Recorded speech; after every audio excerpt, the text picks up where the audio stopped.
2017 was an unforgettable year for the Pac-12. Touchdown! Unbelievable! The kick is away. The Trojans have won the game. 2 players dominated. You can't stop number 14. Where is the ball? It's in Stanford. In the end, one team reigned supreme. USC Pac-12 champions. But that was last year. And 2018 poses a new challenge, even for those at the top. As of right now, we definitely have unfinished business. Let's get to work and let's go have a great year. We have done the right things and we have worked our tails off. We're just ready to get going. Excited to get back to work. It's a new season. Everybody's kind of got a fresh slate. It's opening night here for football on the Pac-12 Network. It's real simple. We're trying to win the Pac-12. We had a great summer, and I think we should really build from that. Now, let's go find out how good we are. Mario Cristobal, the era is about to begin here in Eugene, Oregon at Autzen Stadium. Kickoff week presented by Opus Bank. Little action coming out west. The Bowling Green Falcons at Autzen Stadium. It's rocking for number 24 Oregon's home opener here on Pac-12 Network. Along with Anthony Herron and Lewis Johnson. Glad you're with us. Roxy Bernstein with you from Autzen Stadium. A lot of excitement, a lot of buzz. Mario Cristobal, yes, he's the third coach for the Ducks in 3 years. So Oregon's been through a number of lead guys here recently. They really have, and it's rare that for a program as prominent as Oregon, you go through a coaching change and still have continuity, but that's precisely what Mario Cristobal is able to provide. After moving on after only 1 season from Willie Taggart, Mario Cristobal was elevated to the head coaching position. There was actually a petition that circulated throughout the players, and one of the players who was leading that charge to sign the petition was Justin Herbert. Missed 5 games last season, but returns this year as one of the most sought-after prospects in the country. The NFL scouts are drooling over him. He's going to be eligible in 2019. A multi-dimensional talent that can carve you up from the pocket with a delivery that's smooth as silk. So one of the premier quarterbacks in college football, Justin Herbert, his junior season about to begin. Number 24 Oregon and Bowling Green next on Pac-12 Network.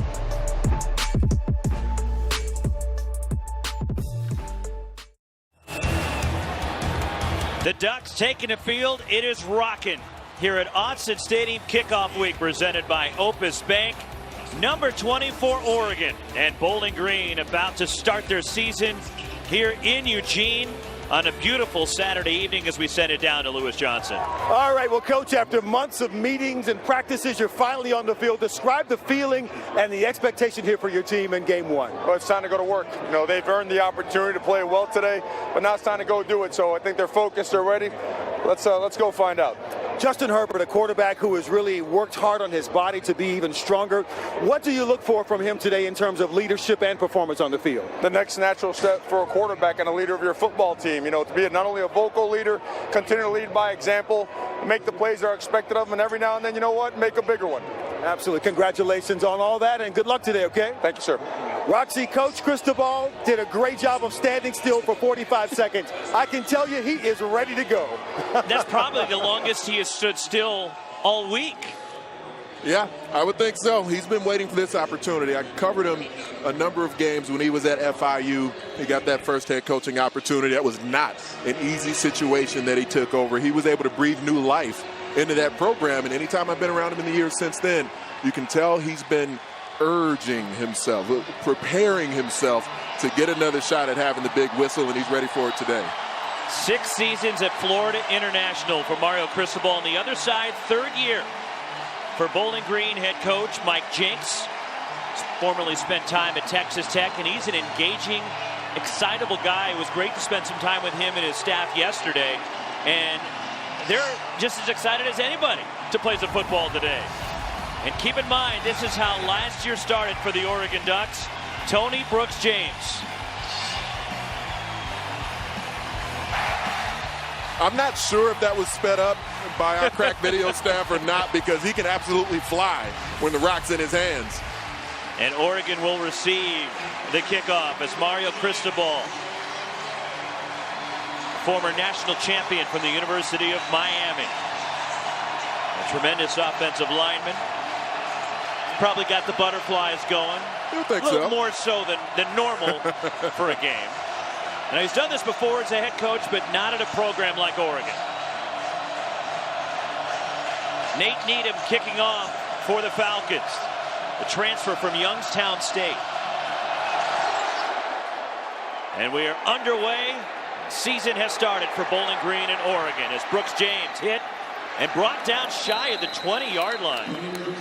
Outstanding coverage from Hassan Belton for Bowling Green. There is Justin Herbert, the numbers, and it was such a huge difference when he was healthy as opposed to when he was out of the lineup for the Ducks last year. It certainly was, and part of the reason they're going to operate a little bit differently offensively this season is it'll provide a little more deception. We'll get into it today for the defense, where they can't necessarily tee off on where Justin Herbert may be by the time the ball's getting handed off. So the 6'6" junior from right down the road went to Sheldon High School here in Eugene. Cam McCormick in motion. Trouble with the snap. Herbert recovers, and it's incomplete. Oregon looking for a flag.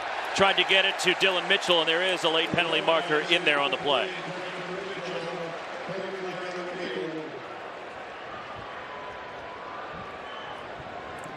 Pretty clear hold. Pass interference.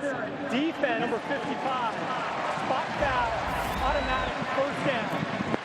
Mark Duddy, our referee today here at Autzen Stadium. Kobe Coleman not allowed to just reach out and grab a receiver while he's in the midst of his route. Out to the 21 for Herbert in the pistol look. And here is the handoff to Tony Brooks James. And he's stacked up after a couple. Good pursuit by the Bowling Green front.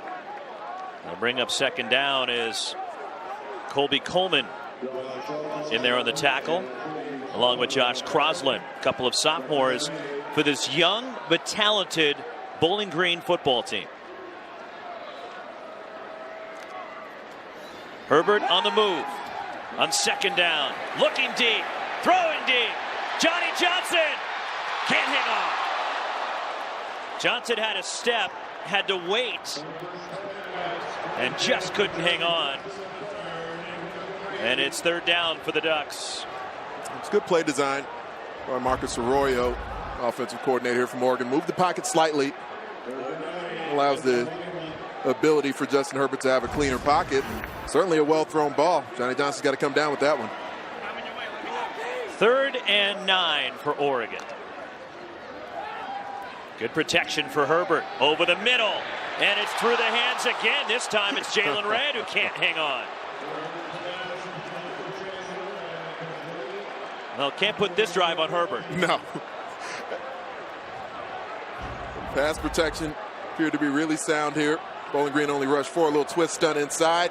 Protection holds up. Guns one over the middle through the hands of Jalen Red that time. After the previous snap, Johnny Johnson couldn't come up with it. And there appeared to be, guys look a little amped up right now. Even Herbert, he kind of dropped a good snap on the first play and picked it up. Blake Mamone, the punter, the junior from Thousand Oaks. And it's a low, wobbly kick that takes an Oregon bounce. And trying to bust it outside. Good coverage by the Ducks on the return. Marcus Milton for Bowling Green. But the Falcons will have decent field position to start their day offensively. That was huge for Bowling Green defensively because it's a new system they're working this year. New defensive coordinator who was brought in Carl Perlini. But now this is really viewed as the strength of their team with the offense stepping onto the field. Quarterback Jarrett Dagey, the sophomore from Lubbock, Texas.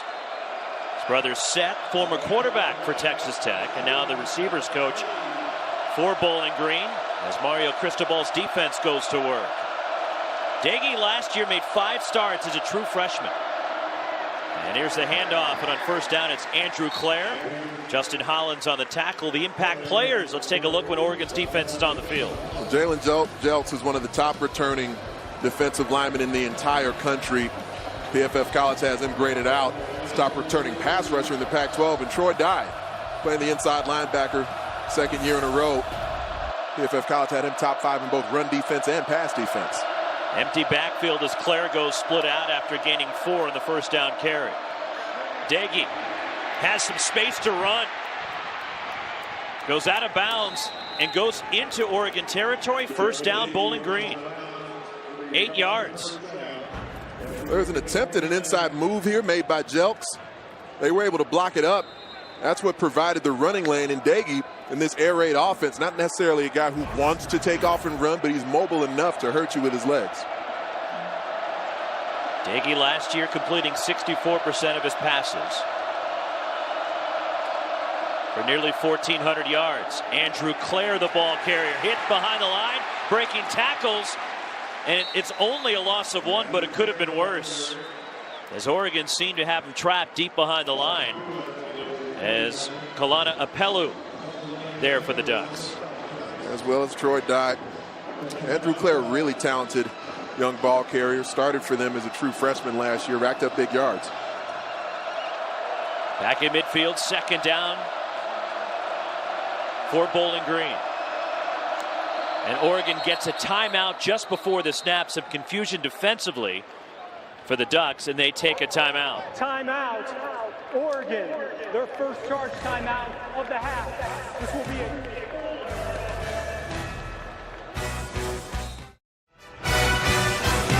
Kickoff week is presented by Opus Bank, the official bank of the Pac-12 Conference. Ice cold Dr. Pepper, the official drink of Fansville. And by Taco Bell's Nacho Fries, this summer's tastiest blockbuster. A spectacular Saturday evening in the Willamette Valley. Kickoff week presented by Opus Bank on Pac-12 Network. Bowling Green at number 24, Oregon scoreless. And for the Falcons and Mike Jinks, it'll be second down and just about 12 from right near midfield for Jared Doege, the sophomore. Oregon took a timeout. Clare through the line, breaking tackles, gets to the second level and right near a first down. That was impressive running by the sophomore from St. Louis. He's got a good combination of burst and power. He runs with good leverage because he's built somewhat low to the ground. Going quickly on third and short, and Doege going straight ahead, first down, Bowling Green. It's a good decision. They'll be able to alternate tempos. Doege, even though he's only a true sophomore, he's been around the air raid for quite a while. His older brother, Seth Doege, who's now the wide receiver coach at Bowling Green, he played at Texas Tech. He had a nice career there. And Jarrett's been around this offense for years. Bryson Denley checks in at running back for Bowling Green. Play action for Doege. And coming back, catch is made. Scott Miller near another first down, should have it for the Falcons. We're seeing some more pace and tempo here. The Falcons offense. Miller's a player who's one of the leading receivers in Falcons history. Senior third-team All-MAC performer last year. First down, Bowling Green. This is Denley on the carry. And some running room down inside the 20. Brought down by Apelu and Hollins for the Ducks. This was an offense, Anthony, when Doege took over last year, they found a really good rhythm to end the season, as Bowling Green over the final 4 games of the year averaged 35 points a game. He started a couple of games earlier in the year. They wanted to redshirt him. He was just performing too well in practice. They burned his red shirt. Then he got injured. But once he came back in, he lit it up. Apelu coming off the corner. Blitz picked up for the end zone. Doege's pass, and it's incomplete. Trying to get it to Derek Putavong, senior from Columbus, Ohio. As Doege taking a shot there for the end zone is it's second down. It was a nice pickup by Andrew Clare back there. Oregon ended up bringing a delayed blitz. Clare allowed Doege the time to step up into the pocket. Third and short for Bowling Green. Just inside the 20. Split backs as Clare and Denley are flanking Doege.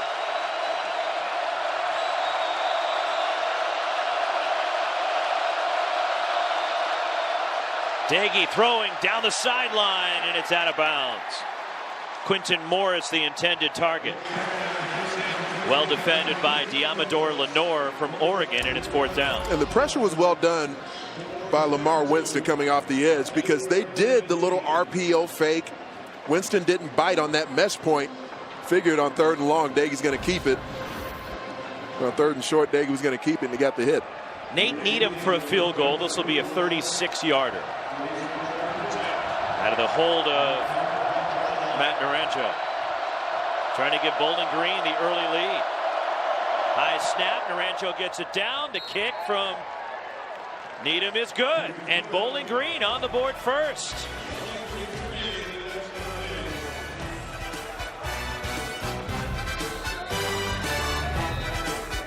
A 36-yard kick by Nate Needham, and Bowling Green with the early lead is Jordan Scott. The outstanding defensive lineman for Oregon was getting looked at by the medical staff, and we're looking at the right hand of Jordan Scott. And the sophomore was a freshman All-American last year, and he's a key factor up front defensively for the Ducks. He's a physical specimen, right, at 330 pounds, and that's even lighter than when he came in. He came in at about 365. Can do backflips. He's just got this ground-based power where he can put force into blockers. Very difficult to move at the point of attack. Early lead for Mike Jinks and Bowling Green, as the Falcons went just 2-10 last year. They were 2-6 in the MAC. Their wins coming against Kent State and Miami of Ohio. And a lot of struggles on defense, which we'll get into as the game progresses. And they changed the entire coaching staff on that side of the football. So trouble with the breeze blowing across here in Eugene. It's in the 70s, just a beautiful night, but there is a little bit of a wind here. Never rains, but the wind does blow at Autzen Stadium. 15-mile-per-hour wind. Knocking the ball off the tee, and now they'll have to hold it for Needham on this kickoff. Tony Brooks-James from the goal line. And Brooks-James bringing it out. Trying to get to the edge. And he gets to the 25, where he's brought down by a gang of Falcons, as we take a look at the impact players from Wendy's when Oregon has the football. For 15 of the last 17 years, Oregon's had an all-conference center. Jake Hansen, one of the best in the business right now. And Dylan Mitchell, amongst a group of wide receivers with playmaking ability. He's the one I think they'll look to in big situations. The Ducks have won 6 straight season openers, and they have won 13 consecutive home openers. The pistol, Herbert rolling out toward the sideline. It is Mitchell with the catch. And out of bounds right near the marker. That's part of what the pistol provides you. You can have some of those downhill run tendencies, almost like the quarterback's under center, but still turn your back to the defense, get that boot action going. Second down. Again, the pistol look. Herbert gives to Tony Brooks-James, and he's swallowed up shy of a first down. Roland Walder there on the defensive end for Bowling Green, along with Kyle Jr., as Kyle Jr., the son of former NFL Pro Bowler, longtime NFL player E.J. Jr. Third down for Oregon. Just over 5 minutes in. Herbert slings it out, and it's broken up. Tried to get it to Johnny Johnson. And outstanding coverage over there. Jamari Bozeman breaking up the pass, and it's fourth down. Also Clint Stevens there for Bowling Green. And there was an opportunity. He was open enough. Herbert just delivered it a little bit too far out in front of Johnny Johnson. So Clint Stevens, the senior from West Palm Beach, Florida. Coming back a couple of years ago, tore his ACL. Number 2 for Bowling Green has to leave the game for one play due to equipment violation.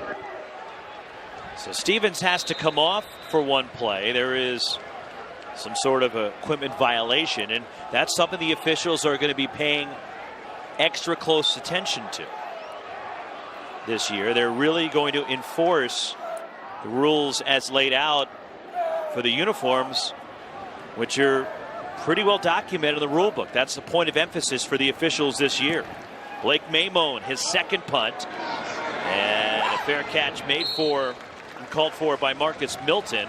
And Bowling Green with a 3-0 lead has the football. And let's take a look at our Delta Faucet keys to containment. The Ducks today on defense are going to have to harass the pass. You don't want to have to bring additional blitzers against the air raid every time they get after the quarterback. That front 3 and front 5 will need to get it done. and populate the pond. Need to make sure they have all kinds of jerseys swarming to the football, and once they get there, try to rake it away. Come up with takeaways on the defensive side once you pursue. Bowling Green with the football at their own 27-yard line. Jarrett Dagey. And a handoff. And not much running room for Andrew Clare up the middle. Troy Dye on the tackle, who's led Oregon in tackles in each of the last 2 seasons.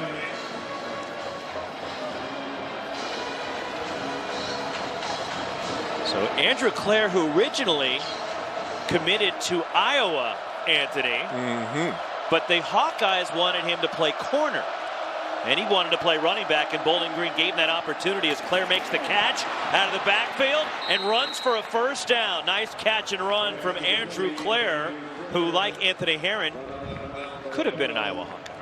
You were an Iowa Hawkeye. He could have been. He had an opportunity. I got to say, it looks like a running back to me. Everything I saw from last season's film, and certainly what we're seeing so far in today's game. So you're saying Kirk Ferentz got it wrong? He might have been an excellent defensive back as well. There's the politically correct answer for your former coach. Not wanting to throw him under the bus. 3rd and short. Dagey. Flushed out. And going into a slide and making the catch, Scott Miller, first down, Bowling Green. There was pressure. Austin Fileu did a nice job with an inside move, so he's chasing Dagey outside the pocket. Dagey on the move delivers a very accurate football. Miller makes a nice grab down on his knees. Second catch for Miller. Falcons out across the 40. Good protection for Dagey. Goes underneath, and Miller takes a shot, but hangs on to the football.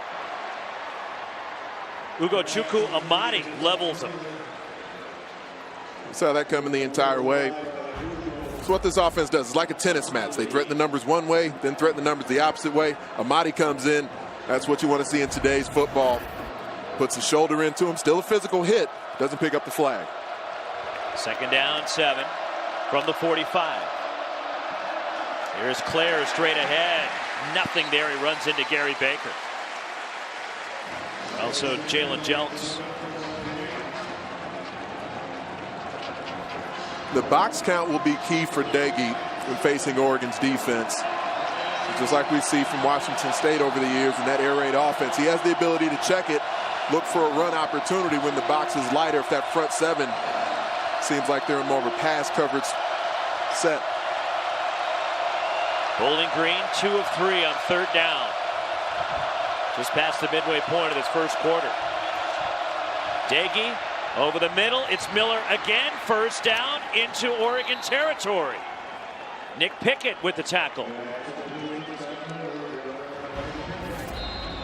When they bring pressure like they did off the edge from Hollins, pass protection holds up long enough. Clean pocket for Dagey.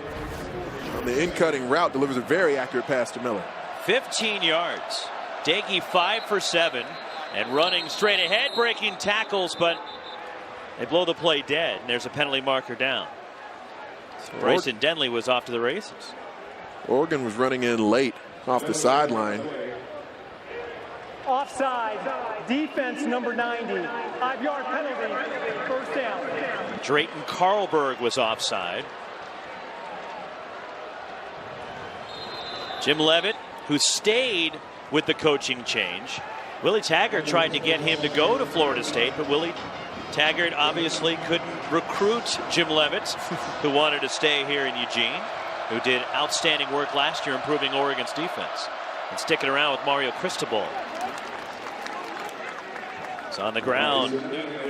Bryson Denley for Bowling Green. There is Jim Leavitt, who was spent time in Florida as the head coach at South Florida, also with the defensive coordinator, came to Oregon from Colorado.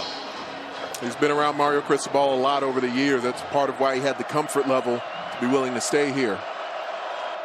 At the 29, first down, Bowling Green.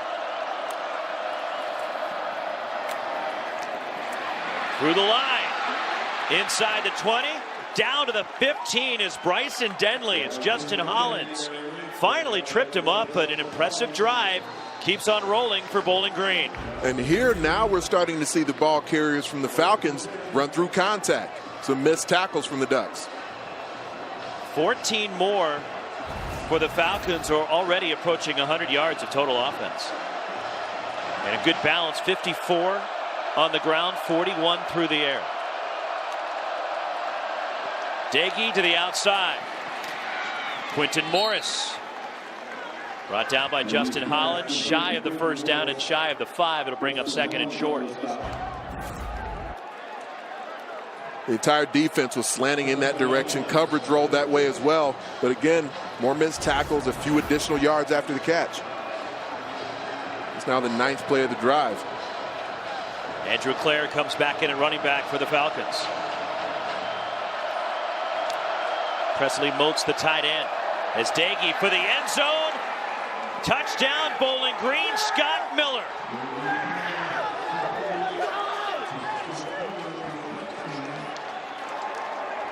Six-yard touchdown pass. Jarrett Dagey to Scott Miller. And Bowling Green silencing the Autzen Stadium crowd.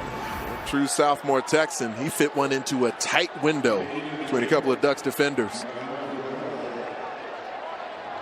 Nate Needham on for the extra point.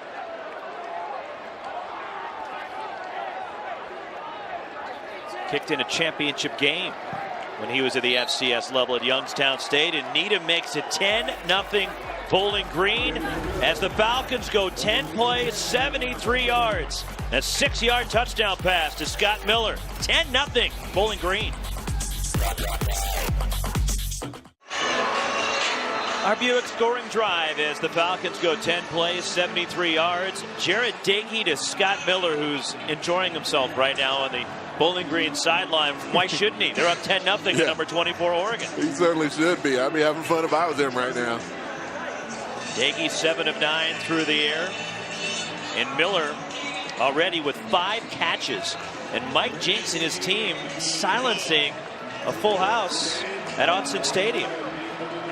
Well, Jinks certainly not surprised that his offense is able to move the ball. He seems extremely confident with that side. He may be pleasantly surprised with the way his defense has shut Oregon down so far. Tony Brooks-James from inside the 5. Brooks-James upended, gets back to the 25 as we send it down to Lewis Johnson. Well, you can just imagine after that last score by Bowling Green that things got a little tense over here on the Oregon sideline. Of course, we were talking with defensive coordinator Keith Hayward yesterday, talking about plugging up those run gaps and giving great effort to try and tackle. Of course, those were maybe 2 elements that allowed Bowling Green to score. So he was there, but afterwards it was his offensive linebacker, Justin Hollins, who really stepped to his teammates. He called everybody over and he read them the riot act about how they needed to get this thing back in order early here defensively. And offensively, Lewis, they got to find some semblance of a rhythm, and they do on the ground, and a nice first down run. That was Travis Dye, the younger brother of Troy Dye, just shy of a first down, a gain of 9 for the true freshman on his first college carry. Now we see Oregon going to their Ducks tempo. We're in the Oregon yellow today as Herbert keeps. Herbert has space. Down the sideline, Justin Herbert steps out of bounds inside the 30. Terrific play call for Marcus Arroyo. And I assume this will be like the Audubon at this point. After a big gain, they'll get right back over the football here. 37 yards for Herbert. Excellent read at the mesh point. Confusion, Herbert goes down. Loses a couple of yards. And that's where, with the pistol, things can get a little bit dicey sometimes, because when you're accustomed to, as Justin Herbert's had throughout his career, the back normally being offset, it's an easier read for you. You know where he's going to come from, but also a much easier read for the defense. When the back is behind you and neutral in the pistol, you have to be more conscious of which way his footwork goes. 2nd and 12. Herbert dumps it off. And behind the line, Cam McCormick has dropped, another loss for the Ducks. Isn't it interesting how when you hit a big play and you're on the move offensively, not just the momentum part of it, not just that intangible, but tangibly, the defense has more of an opportunity to get set when you have a play that takes you off rhythm offensively. Hassan Belton making the last play defensively for Bowling Green. 3rd down, 14 for Oregon. Late getting on the field, Jacob Breland, the tight end. The officials hold it up briefly to allow Bowling Green to match, and some confusion, and Oregon burns a timeout. And the crowd getting a little frustrated. Yeah. Well, the procedural aspect of things, especially where you hit a couple of big plays on the drive, that's not what you want to be the Achilles heel that slows you up. Well, for the Oregon Ducks, certainly a changing of the guard here, but last year Mario Cristobal part of this Oregon team, and really was a tale of two seasons. It certainly was, especially when you factor in the health and lack thereof for Justin Herbert. Royce Freeman, career Pac-12 leader in rushing touchdowns, program leader in rushing yards as well. And now Mario Cristobal taking the program over. And here's what things look like with Justin Herbert and without. Especially, you look at that points category. Averaged just about 50 points with him. Without him, only 15 points per game. Slight difference. Sounds similar. Third down for Herbert. Good pocket. Down the sideline in the leaping attempt. Johnny Johnson can't hang on. Covered by Clint Stevens. And that's a tougher catch than some of the other drops, but that's still a drop. Johnny Johnson goes airborne, but still, ball hits him in both hands. So this is a big-time program. He's a big-time talent. The team is down by 2 scores. These are the plays the Oregon Ducks skill position guys need to begin to make. 4th and 14, and Oregon will go at the Bowling Green 33. C.J. Verdell checks in at running back. Herbert over the middle for the end zone. Touchdown!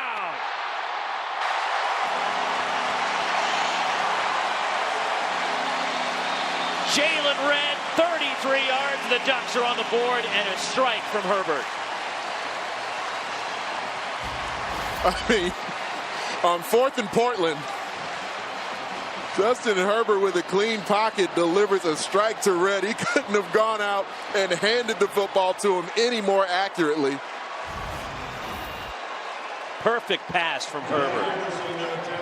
Jalen Red, second career touchdown catch for the sophomore from Rancho Cucamonga in Southern California. Adam Stack, the extra point. 10-7 Bowling Green, but the Ducks are on the board. Justin Herbert engineers the drive and gets it to Red. Hiring was always a huge challenge. Endless hours on job sites with not a lot to show for it. Then I found ZipRecruiter. They figured out hiring. I post my job, and they send me the right people because their technology is smart. Go to ZipRecruiter to post over 100 job boards with one click. Then easily select the best candidates from your dashboard. ZipRecruiter often sends me the right person in 24 hours. The smartest way to hire. ZipRecruiter, official hiring partner of the Pac-12 Conference. Try it for free at ZipRecruiter.com/Pac-12. So how about that on 4th and 14? And Herbert throwing a perfect pass to Jalen Red. And for Oregon, I think everybody's breathing a sigh of relief now. Well, and watch as Red comes from the slot, and when he begins to make the move towards the inside, he's not initially open, but then as the ball comes out of Justin Herbert's hands, he can tell that Red is going to bypass the inside defender, that safety, because of the pedal. Those are the things that are more next level about his abilities from within the pocket, to see the spacing of the safety and from a depth standpoint, know where he has to throw the ball. Noah Dahl kicking for Oregon. And on the return, and a huge hit, upended. Ravion Hargrove was leveled. Very clean pocket here for Herbert. Protection holds up, steps into it. As soon as he sees the back of Marcus Milton, he knows he's got a sense for where he can deliver the ball. It's part of what makes him so special. A lot of guys have strong arms. Guys are mobile at 6'6", 235. But he's got a level of touch and anticipation to the way he can pass the football. He's not just a thrower like you'll see in these spread offenses sometimes. Worst field position the Bowling Green has started to drive on thus far in this first quarter. Great kickoff coverage tackle, by the way, by Javon Holland. And on the ground, it is Andrew Clare for Bowling Green. Troy Dye's looking kind of feisty early in the game here, which I don't mind. You're Mike linebacker in this system. It's his second year being an inside linebacker. He hadn't done it. He'd been a safety in high school and an outside linebacker his true freshman year. He's got more of that Mike Backer attitude. Second down. Andrew Clare runs for a first down and more. Out near midfield, hard-nosed running, finally wrapped up and brought down. Diamador Lenore. And Brady Breeze with a tackle, but another terrific run by Andrew Clare. And watch Clare just churning his legs, running through contact. He's only about 200 pounds. He runs with some force. 28 yards for Clare, who already has 47 on the ground in this first quarter. They keep it on the ground with Clare, and he gets into Oregon territory. Troy Dye in on the tackle, along with Austin Folliou. There's a finite difference for the defensive front of Oregon, where within this scheme that Jim Leavitt runs, up front, you're called upon to hit blocks and hold the point of attack. Sometimes I'm seeing them getting off those blocks a little too soon, trying to penetrate and not really condensing the hole. Ravion Hargrove went in motion. Empty backfield for Jared Dagey. Coming back with the catch and a huge tackle, draws a flag on Hargrove. And that was Troy Dye a little over-aggressive there. It certainly looked violent. I'm not sure he got the face mask. He got plenty of neck and probably some face mask at the end there too. If you're looking for an example of hogtied, is that it? Was it Jack Tatum back in the day that was famous for those? And a few other things. There's no foul for face mask. The tackling player had the runner by the neck. No foul. Okay. You saw it right away? You didn't think he had the face Well, mask. like I said, it looked violent. And I understand why initially the officials are a little bit awestruck by it.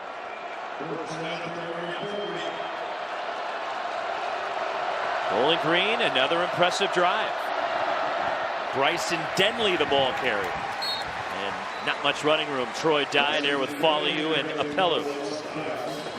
And what Troy Dye did on that play was he approached the line of scrimmage more quickly. Once he read run and the back started to declare, he immediately started to step forward to make the play at or behind the line of scrimmage.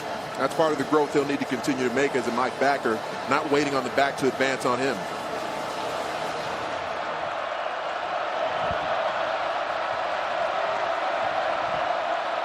Final minute of this opening quarter. Amadi on the blitz. It's picked up and the pass broken up and it's incomplete.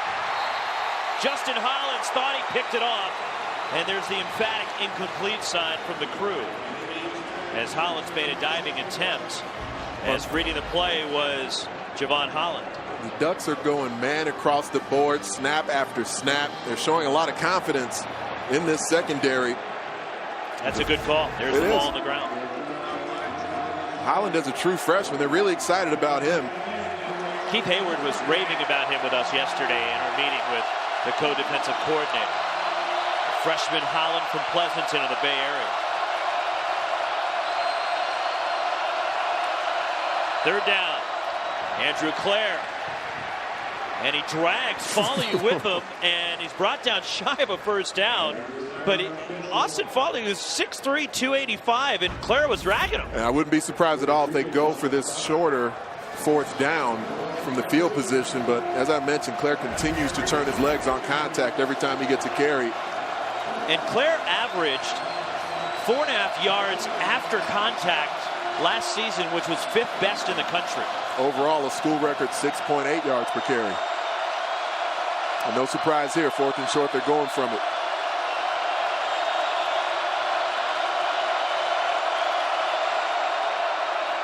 On the ground, Jordan Scott swallows it up. Also, Justin Hollins, but a great job by big number 34 to bring down Andrew Clare, and a turnover on downs by Bowling Green. There he is right there on the interior, able to penetrate at the point of attack. Moves one blocker out of the way, then goes and eats up Andrew Clare in the backfield. It's hard to get skinny in a gap when you're 330 pounds, but Jordan Scott makes it look easy. A big defensive stand for the Oregon Ducks, who this is their best starting field position of a drive today. Their own 33. This could be the final play of this first quarter as Herbert, the handoff. And it's Verdell with his first carry. And he gets rustled out of bounds near the 40-yard line, which should take us to the end of quarter number 1. C.J. Verdell, the redshirt freshman from Chula Vista, gets 8.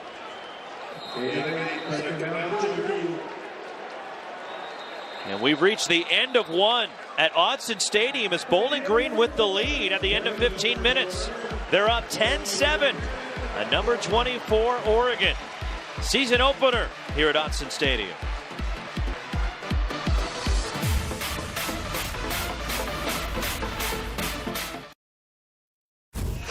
Starting the second quarter at Autzen Stadium, Justin Herbert and the Oregon Ducks and Bowling Green, and Justin Herbert finally got going on that last drive. Only 3 out of 7 passing the football, but the majority of those are drops. He got the chains moving with his legs at one point and threw this dart 33 yards down the field for a touchdown strike. That got Oregon right back in the game. Bowling Green outgaining the Ducks 159-92. In that first quarter, it's second down for Oregon at their own 41 as we start the second. C.J. Verdell, first down Ducks. Tackled by Roland Walder, a transfer from Kentucky. What I liked about that run from Verdell was the defender on the end stemmed down inside the tackle, and he was able to see that and read it, made a nice cut. Play action with Verdell. Herbert wide open, too high. Jacob Breland would have walked into the end zone. This was one of the few misses that were certainly on Justin Herbert. Breland came wide open on a nice route combination. Just led him a bit too much. Breland tried to stretch out for it, couldn't quite get there. Second down 10. In the pistol, and C.J. Verdell with a flag down. And Verdell runs close to a first down, maybe enough. Brandon Harris on the tackle, but will check the flag back at the line of scrimmage.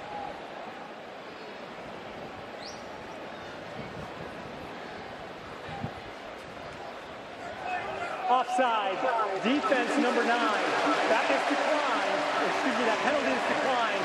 The result of the play is a first down. Roland Walder was offside, and so Mario Cristobal showing us it's how do you replace Royce Freeman? Looks like by committee. So far, so good with the committee of running backs. The offensive line starting to impose their will more in the game, opening up running lanes. Ryan Bay, the motion man. Feet getting tangled in the backfield, and the tackle to Justin Herbert. As C.J. Verdell and his quarterback got their feet knotted up before the play could get going. This will continue to be a work in progress because the pistol is fairly new to this offense. When the back again is coming from directly behind the quarterback, Justin Herbert's steps need to be different. The running back steps have to be different. Trouble with the snap out of the pistol. Herbert racing to the outside. And he steps out of bounds inside the 40-yard line. Shoved out by Clint Stevens.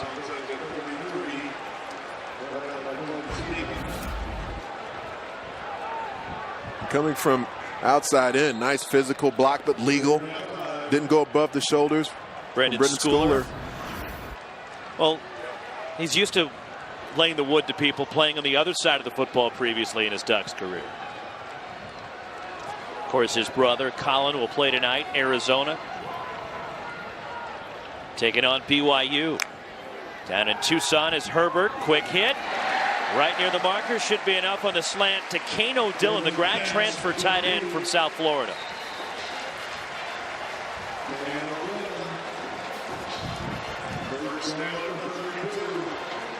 Kano Dillon, who was hurt early in camp, really has come on, said Mario Cristobal, the last couple of weeks. Herbert on play action. And it's broken up and nearly intercepted. Oregon fans wanted a flag as Montre Gregory, the senior corner, checked out the left arm here. He did hook him on the shoulder a bit, so it wouldn't have surprised me if that got called, but you know, I'm a defensive guy by nature. I think overall, fairly good coverage. Receiver didn't separate.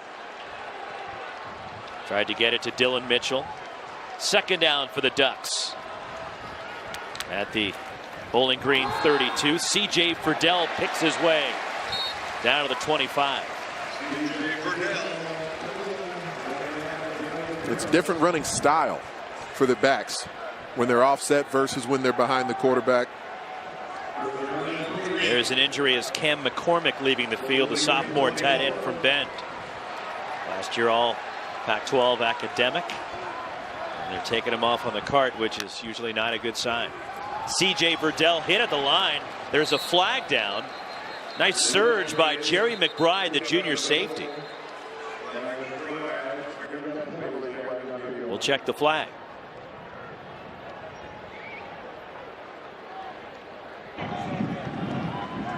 Unsportsmanlike conduct, defense number 2. Refusing to comply with officials' directions and leave the game for a violation. Penalties half minutes to goal, automatic first down. So unsportsmanlike conduct against Clint Stevens for refusing to leave the game. Again, the uniform violation. And now Mike Jinks getting the explanation, as wondering if it has to deal with the length of his pants, which are by rule have to cover the knee, and there must be a knee pad in there. Mike Jinks over there getting him right. First down. C.J. Verdell inside the 10, moves the pile forward to about the 8.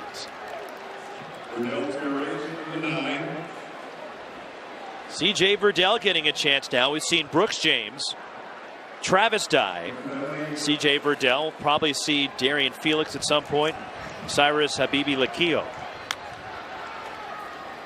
On the rollout, Herbert for the end zone. Touchdown, Oregon, Dylan Mitchell.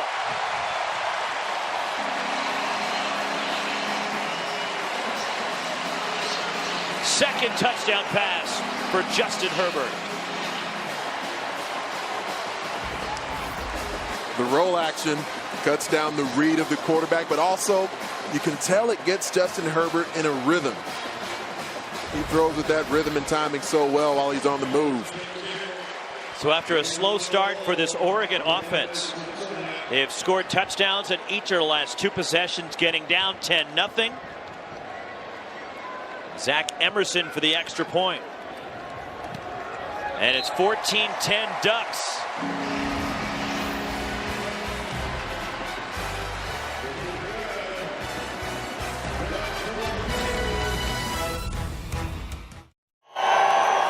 And we are back in Eugene. First weekend of Pac-12 football continues live from Autzen Stadium. And how about this, a chance to catch up with the Oregon Athletic Director, Rob Mullins, who is a busy guy. You've got 20 sports under your control, about 450 athletes, but guess what? He's got a new responsibility, the new chairman of the Playoff Selection Committee for College Football. How in the world will you manage all of this and that? Well, obviously my first priority is here, but it is an honor and a privilege to serve as the CFP Selection Committee chair, obviously. And, you know, you can't do this if you don't have a great staff, Lewis. Right. And I have an outstanding staff that takes care of everything here. And the CFP staff gives us the incredible resources and support to be able to do both. It's an incredible undertaking you have. And I want to ask you, as you look at the schools and how their schedules are and what have you, tell us about your strategies. You guys schedule your non-conference teams, because you're already scheduled all the way out to 2030. Yeah, we're way out there. You know, we've had a philosophy of, you know, we obviously play non-Pac-12 games, one of the toughest leagues in the country, and we've always added another Power 5 conference game. You know, so we've played Tennessee, we've played Nebraska, and in the future we have Michigan State, Ohio State. Right. So that's important to us, and then we can look at it for a regional FCS and then a group of 5. And on a day like today, after all the meetings and planning to sit out here and enjoy this at Autzen Stadium, what's it like as the AD? Well, I mean, obviously opening weekend of college football is like a holiday, and to be out here on a beautiful day at Autzen with a packed stadium and so much energy, it's why we're in the business. Rob, congrats on the honor. Good luck with managing all that, huh? Thank you. Appreciate you guys being here. Go Ducks. All righty. Thanks so much. Rob Mullins, guys. All right, Lewis. Yeah, that is a big chore when you're the head of that committee. We're going to get to watch him on a weekly basis after the season progresses a bit here. College football playoff selection process is going on, and the weekly rankings are coming out. It's been a busy man the last few seasons, having to hire some football coaches, considering that's something they're not used to up in these parts. Third coach in 3 seasons, Mario Cristobal's 2018 Oregon Ducks as breaking a tackle and trying to string it to the outside. Andrew Clare brought down by Jordan Scott. But of course, Mark Helfrich, then the one season for Willie Taggart, and now Mario Cristobal, who was on the staff of Willie Taggart as the offensive coordinator last year, taking over as the head coach. And thought of Oregon football, you thought of a stable coaching situation, considering Rich Brooks was here for so long, Mike Bellotti. Scott Miller goes in motion on second down. Jared Dagey steps up, dumps it off, incomplete, trying to squeeze it into Clare on the outside, who is covered by the redshirt freshman. As Jalen Jelks applying the pressure, but Isaac Slade Matuatia. Well, Jalen Jelks returns as the leading pass rusher in the Pac-12 conference, not in terms of sacks, but in terms of QB hurries, QB hits. Bradley Anai was second to him. Third was Justin Hollins. A couple of really nice edge rushers on this team. And now on this down, it looks like we'll get an opportunity to see Jelks rush from a two-point stance. It's not something he's done a lot of. Third down. Dagey hit for the blind side. The ball pops out. Oregon says they have it. Hollins coming in with the pressure. And Jelks recovered for the Ducks. If you're an offense behind the chains, these are not two guys you want teeing off on your QB. Justin Hollins barely got touched with a simple dip of his inside shoulder. Left tackle Lorenzo Taborn had no shot. He laid the wood on Dagey.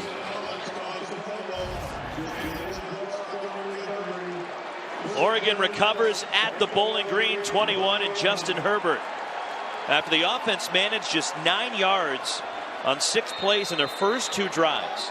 Their last 2 drives have resulted in a couple of touchdowns, 18 plays, and 130 yards. First carry for Darian Felix, and he's inside the 15.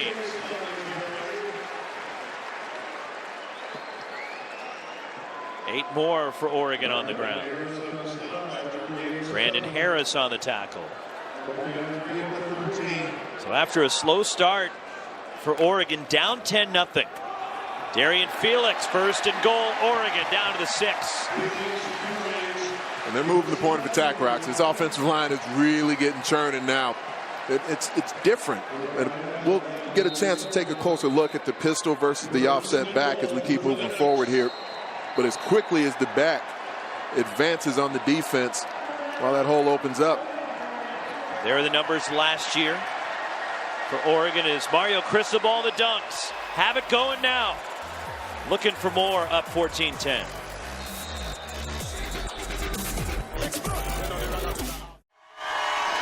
Kickoff week presented by Opus Bank.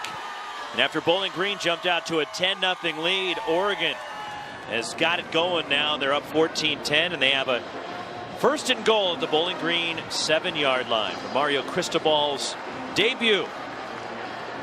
Yes, he did coach the Vegas Bowl, though, and he was named the head coach before the Vegas Bowl. Regular season debut. Yeah, as the Oregon coach, of course, 6 years at FIU. Herbert keeps, and he slides and takes a little bit of a hit as he went down at the 5-yard line. And a wise decision for Herbert to get down with Jerry McBride creeping in. We've seen a couple of quarterbacks this week, haven't we, who need to focus on staying healthy, not taking unnecessary punishment as runners. At the Utah game Thursday night. That was a little bit better of a slide than we saw from Tyler Huntley. I'm still not calling it a slide from Huntley, though. Darian Felix straight ahead, down to the 1. There's a lot of experience on this Oregon offensive line, but there's a true freshman who's in at left tackle right now. Penei Sewell, one of the top players in the country. He's in there holding his own as well. Struggled a little bit early in the game, and now they're running the rock. He's really getting going. He's 6'6", 360. Freshman from St. George, Utah, down in the southern part of the state. Herbert keeps. Herbert into the end zone. Touchdown, Oregon. 2 through the air, now 1 on the ground. 8 career rushing touchdown for Justin Herbert. I call him Colossus. Basically just turns into a QB lead. He takes all 235 pounds and dives it into the teeth of that Falcons defense. The fumble results in a touchdown for Oregon. Zach Emerson for the extra point.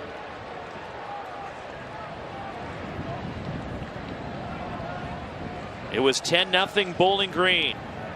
And Emerson makes it 21-10 Ducks. The number 24 Oregon has found their gear. After a sluggish start, and Justin Herbert has the Ducks up 2 scores.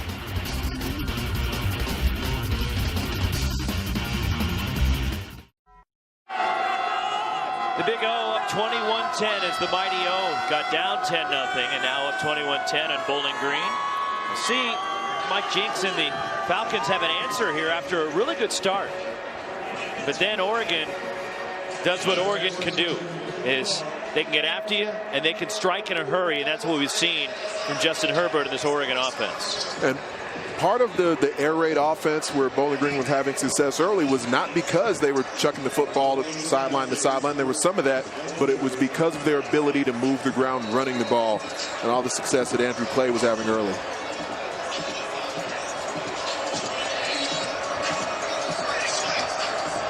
Zach Emerson to kick off. Amadi having to hold with the wind, knocking the ball off the tee. And staying in the end zone is Ravion Hargrove. Will come out to the 25. When we go to the studio with Mike Yam. All right, Rox, I can tell you that I already miss you. I feel like it's only been a couple hours since we were together. It's an Opus Bank studio update. We check in on UCLA and Cincinnati. The Bearcats actually up by a touchdown. That changes, though. Casimir Allen, 74-yard touchdown run for him. The significant news in this game, Wilton Speight getting knocked out with an injury. Dorian Thompson-Robinson getting some burn right now. He's 4 of 5 passing, good for 23 yards. A little different when they keep him in the studio, you know? They'll be on the road throughout the year, though, with the pregame. So there is the losses for Oregon State and Washington from the 25. And it's on the ground, and it is Andrew Clare out near a first down for Bowling Green. You know, Joe Salovey is going to have some corrections he wants to make when they get in at halftime. An Oregon player shaken up.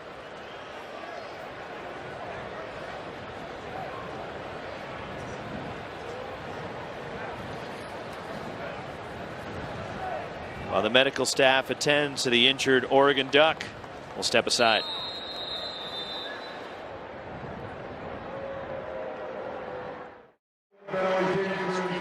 Lamar Winston was the injured Duck. He did walk off the field under his own power. And getting looked at by the athletic training staff of Oregon on the bench is Mario Cristobal's team now leading at 21-10.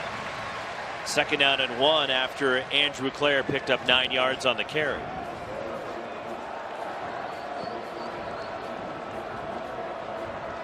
Bowling Green looking to get back on track offensively after a good start.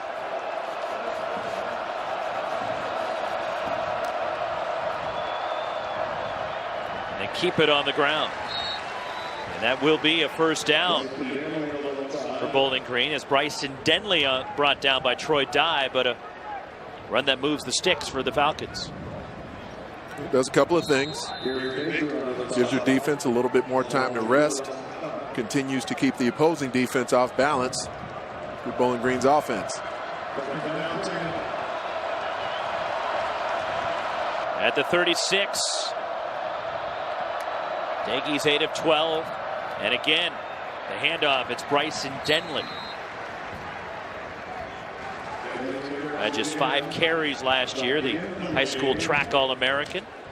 Jordan Scott running off with a big club on his right hand. We saw earlier in the game, and Lewis reported they were working on that right hand. Initially, they just taped a couple of fingers together. Apparently, that wasn't enough to get the job done. So now he's got what we D linemen call a Q-tip. Did you ever have to play with one of those? Oh, yeah, several times. It's not fun.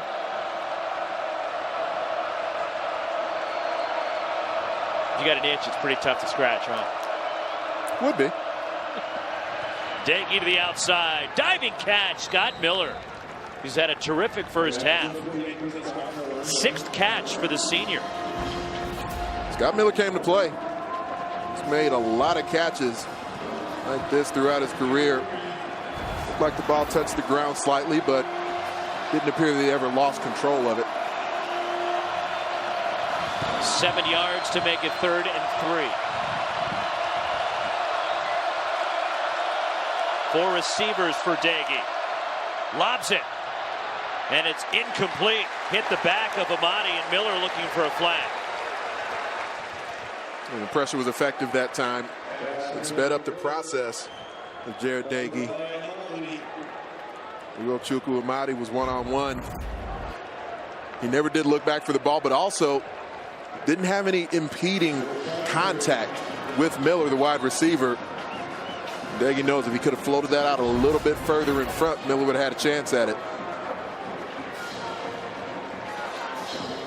Grant Tinnerman, the sophomore, on the punt. This will be his first career punt. Amadi back to return, standing at the Oregon 15. And that is a short punt. A wobbler that takes an Oregon bounce. Say that again. Finally stops right near the 45. That is a 12-yard punt as we send it to the studio and Mike for another update. Some good Oregon luck there. All right, Gatorade studio update. Alabama, the #1 team in the country, matching up against Louisville. Tua Tagovailoa. How about that to Jerry Jeudy? I feel like we've talked about that quarterback competition a little bit. Tua 9 of 12, passing 170 yards, and the Tide right now rolling 21-zip. All right, Michael, Oregon is starting to roll here. They're up 21-10 as Herbert, here's the give. There's a flag, 2 flags in the play. As Tony Brooks-James may have been brought down by the face mask. That one not nearly as violent as the Troy Dye hit earlier, but as we quickly found out. But this one was illegal. It was. Or at least we think it was. Personal foul, face mask, defense number 9. 15-yard penalty from the previous spot. Automatic first down. Roland Walder called for the face mask. Yep. Pretty obvious. That's accurate.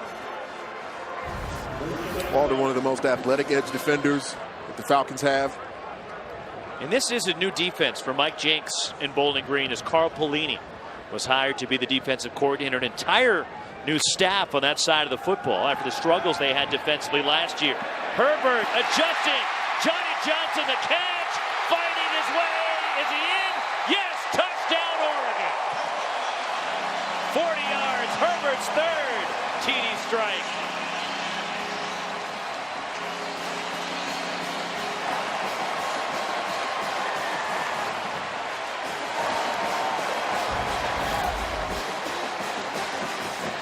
Continues to turn his legs. Johnny Johnson would not be denied.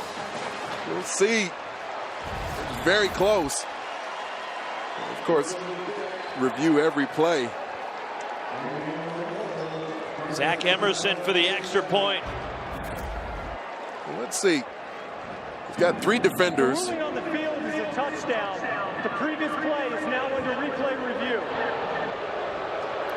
And that shoulder elbow area is the first thing to go down, so there's no knees or shin to worry about. His hip doesn't come down first, so there's as much advancement as Johnny Johnson could really hope for with the football being cradled under his arm before any other body part could declare him down. You think it stands? I think it does stand because so far I'm not seeing any angle that I would say definitively shows with any indisputable nature that the ball isn't across the goal line. Here's one more look. It's Clint Stevens trying to drag him down along with Jamari Bozeman. And there is Johnny Johnson breaking the plane. Question is, did he touch down before? And remember, the ball itself doesn't necessarily need to be all the way in. The ruling on the field of a touchdown stands. Touchdown. That was a quick and easy one. Touchdown, Oregon. So the Oregon touchdown drives. And minute 52, then a really long one at 2:55. A minute 35, and that one was 55 seconds. That's what Oregon does. They strike quick.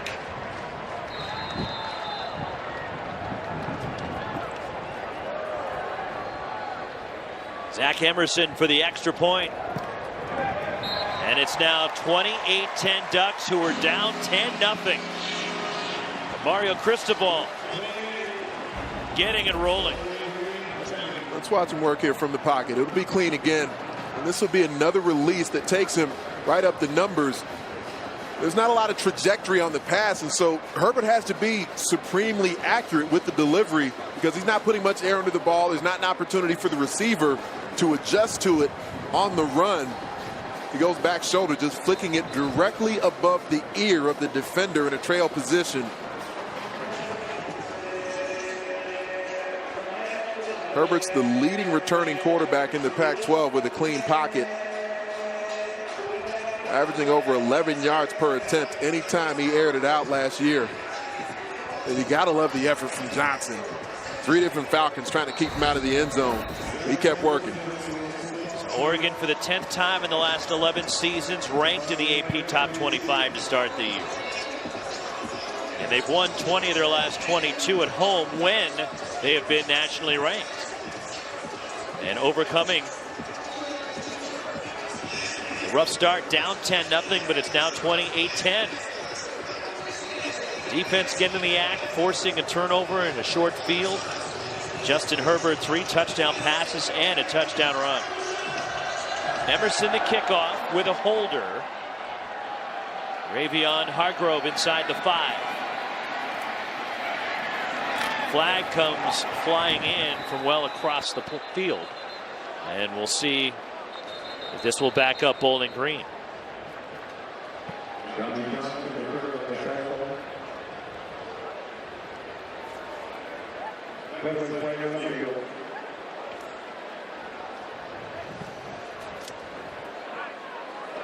During the return, illegal block in the back, return team number 22. 10-yard penalty. It'll be Bowling Green's ball, first down. Robert Jackson Jr. called for the illegal block. And for Bowling Green, Anthony, what did they need to do to try to get going again offensively? Well, the amount of time remaining in the half, there's still over 7 minutes left. So they don't need to get back into their hurry-up mode yet. Their defense could use a blow. So I think continuing to use Andrew Clare, maybe not only in the run game, but the screen game, because that pass rush from the Oregon Ducks has started to get going here. You want to find some way to take some starts out of the opposing D. Backed up to the 11. Jared Dagey. Play action, under pressure, and is sacked. Austin Folliou and Jalen Jelks combining. And back inside the 5, they bring down Dagey. These guys are just creating chaos in the pocket, snap by snap now. Outside move from Jelks. Folliou able to use those levers with violence. Getting home, finishing at the QB. Second down, 18. Bowling Green back at the 3. Tip trying to get it to Miller.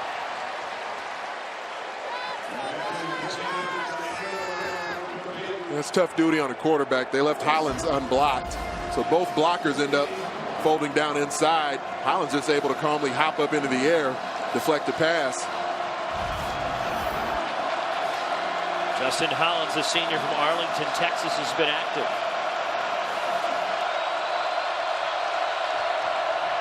Third and long. Dagey slings it out. Miller. And Miller pushed out of bounds by Javon Holland. A creative play by Bowling Green as they get some breathing room, but it's 4th down. They get 16 when they needed 18. It's out to the 19. It at least does allow for a more comfortable punt formation. You know, have your punter back on his own end line.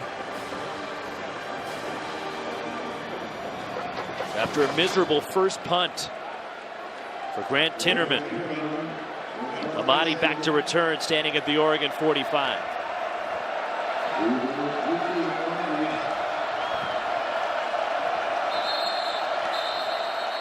Bowling Green with a timeout. Timeout, Bowling Green. 5:46 to go here in the first half. Coming up, it'll be the State Farm halftime report. Kickoff week continues. Highlights in this one, plus scores and highlights from around the country. They'll break down the second half. Big games going on later tonight. Arizona State, the Herm Edwards debut against UTSA at Sun Devil Stadium, and Kevin Sumlin's debut as Khalil Tate and the Wildcats will take on BYU. I referenced the continuity this program was able to keep with a new head coach. Kevin Sumlin, certainly a new offensive staff coming in with him, but defensive staff with Marcel Yates staying in place. Last 4 possessions for Bowling Green. Turnover on downs, fumble, punts, 3 and out. Now punting for a second consecutive series, and a high snap. Tinnerman has trouble with it, and it's a safety. And Oregon gets a big special teams play and a Bowling Green miscue.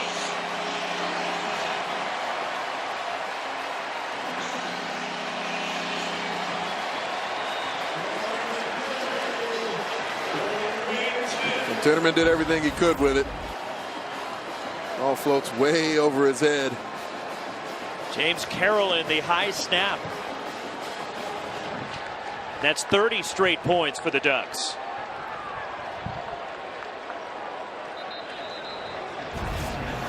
Well, if it did rain at Autzen Stadium, it'd be pouring right now all over the Falcons. After that 10-0 lead they had, starting the game out. They were feeling good. You saw them on the sideline. Camaraderie was at an all-time high. There was a strong vibe and energy coming off Mike Jinks' sideline. And there was a lot of frustration and just, it looked like some anger on the Oregon sideline. But the script has been flipped, and now Oregon's feeling good about the way they're going. Times have changed down at field level. And you tend to see these things in week 1. That's part of what you come to expect a bit. We saw some similar activities on Thursday night where Utah took a bit to get going. Utah was down 10-0. A couple of early turnovers by the Utes, and then they steamrolled Weber State to a 41-10 win. And slow start here for Oregon, but now they found their stride.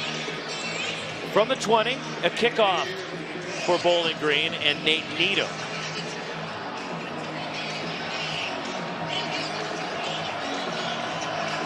Travis Dye back to return the kickoff.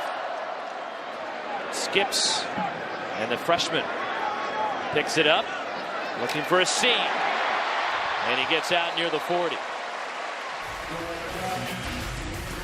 Well, Justin Herbert has had his hand in a lot of points scored today. Slow start, only 1 of 4 throwing the football early in the game. Since then, 5 out of 8. 3 passing touchdowns, had a rushing touchdown there as well. He has been cool, calm, and collected in the pocket.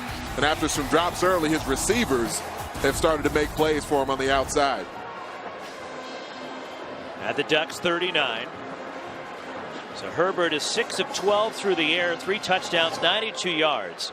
He's also had a handful of drops already from his receivers.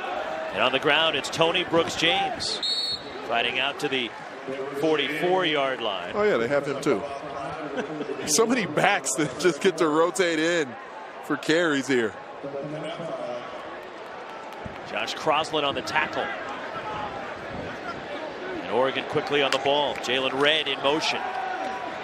Herbert all day now steps up. Nobody open, and he's sacked by Roland Walder. He had a ton of time to throw the football, but nobody was open. And finally, the pass rush got to him. It seemed like there may have been an opportunity on the wheel to try to throw it up the hash mark. Decided he didn't like the look of it. Tucked it under. And that's one where, maybe if he's able to change the trajectory, turn the ball over, he would have had a shot at the pass. They're down 11. Herbert, screen to Tony Brooks-James. Has a lane. Brooks-James down the sideline. Cuts it back. Brought down inside the 10.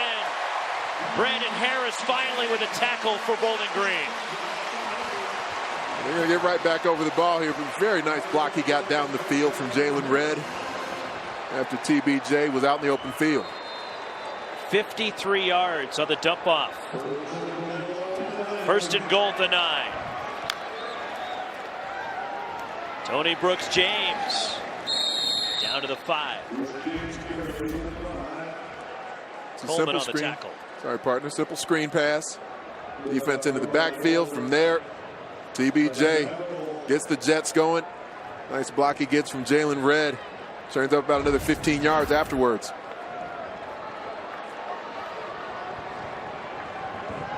Cyrus Habibi-Likio checks in at running back. And he gets his first carry. And he's into the end zone. Touchdown, Oregon.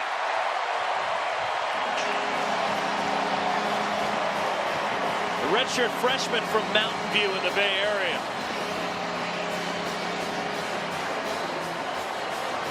First career carry, and Cyrus Habibi-Likio gets a touchdown.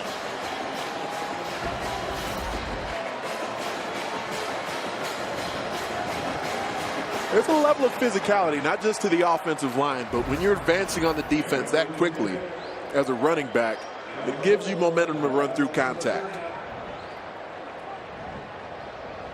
Zach Emerson for the extra point. And it's now 37-10. Oregon, the Ducks have ripped off 37 in a row.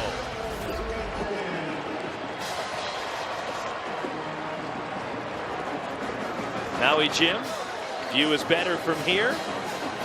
And the view is better from the end zone for Oregon now. Boy, you talk about a turn of events here. Well, the Duck is going to be exhausted by the time we hit the halftime locker room. I think Lewis should start doing push-ups with the Duck. I bet he can hang right there with him. Yeah, I'm with you on that. Me, not so much, but Lewis, I'd have faith in. I thought about it for a moment, and then I saw the scoreboard. And we're only in the second quarter, Lewis. Exactly.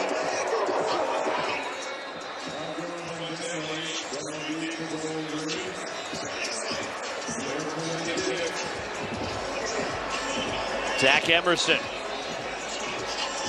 will kick it off for the Oregon Ducks. Ugo Chukwuemadi holding with the breeze blowing here at Autzen Stadium. And Bowling Green's got to be a little shell-shocked right now.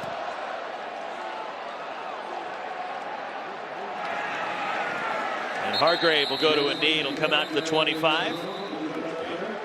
Mario Cristobal's debut going well, and Pac-12 got off to a good start. Tyler Huntley in Utah, their defense was phenomenal on Thursday night. They took care of Weber State, then Stanford behind J.J. Arcega-Whiteside last night. What a night for the Stanford receiver as they pulled away from San Diego State. Steven Montez was magnificent, and a huge win for Colorado as they destroyed Colorado State. And Bryce Love was certainly held well under control by San Diego State. KJ Costello, J.J. Arcega-Whiteside, they got it rolling through the air. 2:26 on the board. From the 25. Andrew Clare on the ground. Justin Hollins, Troy Dye on the tackle after a short pickup. Inside 3.5 minutes to go here in the second quarter. And a second quarter that's been dominated by the guys in the Oregon yellow. Not to be confused with your average everyday yellow. It is Oregon yellow. A lot of the fans decked out in the Oregon yellow as well. Another carry for Andrew Clare. Oregon saying they came away with it, as coming away with the football with Keith Sims. But the officials said the play was dead before progress had been stopped. Well, they've done a nice job. As I agree, the forward progress was stopped by Clare. But they've done a nice job of some situational slants. They've moved the defensive front. And it's not always calling them directly into where the run play is, but they're not stationary, just hitting blocks anymore. R.B. Marlowe, the third in motion. And that is a lateral. And Bryson Denley hit behind the line and dropped. Jalen Jelks.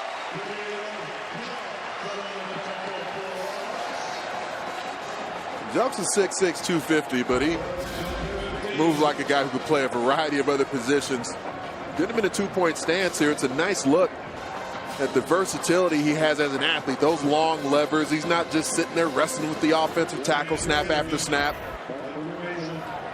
Loss of 7. Tinnerman on the punt again. Had trouble with the snap last time. It was a high snap. Better snap, but a low line drive punt that bounces and takes a Bowling Green bounce. It appeared to be touched by an Oregon player, but the Oregon player may have been blocked into the ball. And it's a pile up, and Bowling Green says they have the football. It is. And it is the long snapper, James Carolyn, who comes up with the football. The officials are discussing. Now, when did it hit an Oregon player? Was the Oregon player pushed into the football? On the field is that the kick was touched by the receiving team and then recovered by the kicking team. First down, Bowling Green. Initially, as Carolyn was covering it, a little fancy footwork to avoid the ball. It doesn't touch him first, because if it would have hit Bowling Green initially. It hit Javon Holland. And Carolyn jumps on the football, and Bowling Green at the Oregon 43. Trying to get some momentum back. Jared Dagey toward the sideline. And out of bounds is RB3. That's what they call him. RB Marlowe, the third. First down, Bowling Green at the 31. Pickup of 12. I think they need to find some more ways to get the ball to Andrew Clare. He hasn't touched it as much lately, aside from just being a ball carrier. He can catch it out of the backfield. Here he is. Picks his way inside the 30, down to about the 28. Jelks and Faliu on the tackle. Bowling Green, it is their 100th season of football. What is Bowling Green State University, yet they're known as Bowling Green, but not Bowling Green State. BGSU, as I like to call it. Empty backfield for Dagey. Inside, a minute to go in the half. Bowling Green needs 6. And it's Scott Miller out of bounds at the 20. It was a nice pass from Dagey. Some good anticipation. Had to throw it a long ways as well to get it outside the numbers to Miller. No need to rush. Bowling Green wants to be the last team to possess the football in this half while putting points on the board if they can. 8 catches now for Scott Miller. 51.5 seconds to go first half. Dagey keeps. Miller another reception. And jukes his way inside the 15 out of bounds. Pushed out by Holland. 9 grabs for Scott Miller now. An effective read from Dagey. Saw the defender creeping in off the edge. Just allowed to ride the mesh point on that RPO fake. Clock's down 44 seconds. At the 13. Dagey for the end zone, and it's incomplete. Tried to get it to Derek Pudavon.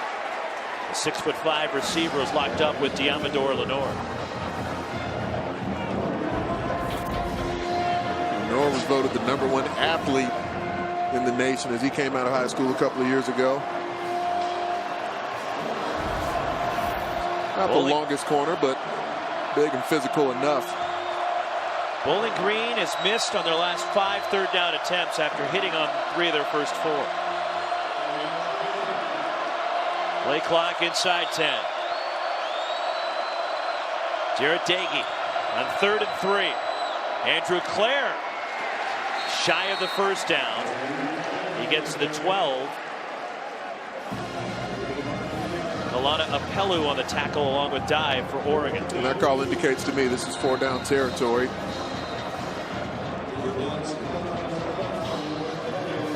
timeout for Bowling Green with 23 seconds left in the half, and it's 4th and 2. So Bowling Green in Bowling Green, Ohio, out of the MAC. Some of the notable alumni: Earl Hershiser, and the great Nate Thurman, one of the best centers in NBA history. Rick Ocasek is a Bowling Green Falcon. The Cards. Hershiser defeated your A's, right? It's week 1, man. Was it the '88 World Series? Yeah, it was. Okay. Yeah. Make sure I got my facts straight. Not that it still hurts.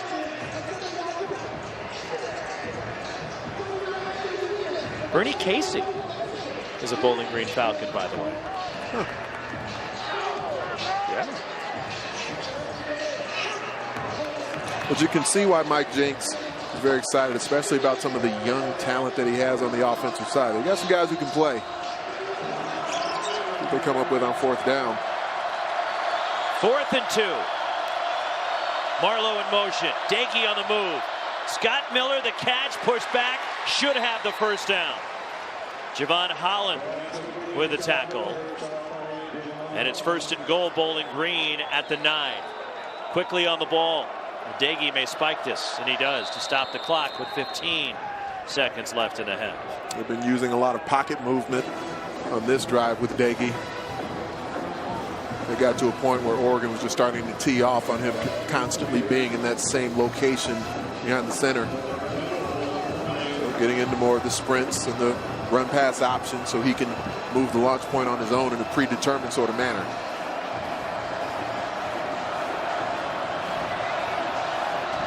Second and goal. Bowling Green 2 of 3 in the red zone today. 4 receivers and Andrew Clare, the running back. Pressure coming. Dagey gets rid of it, and it's incomplete. Scott Miller could not hang on.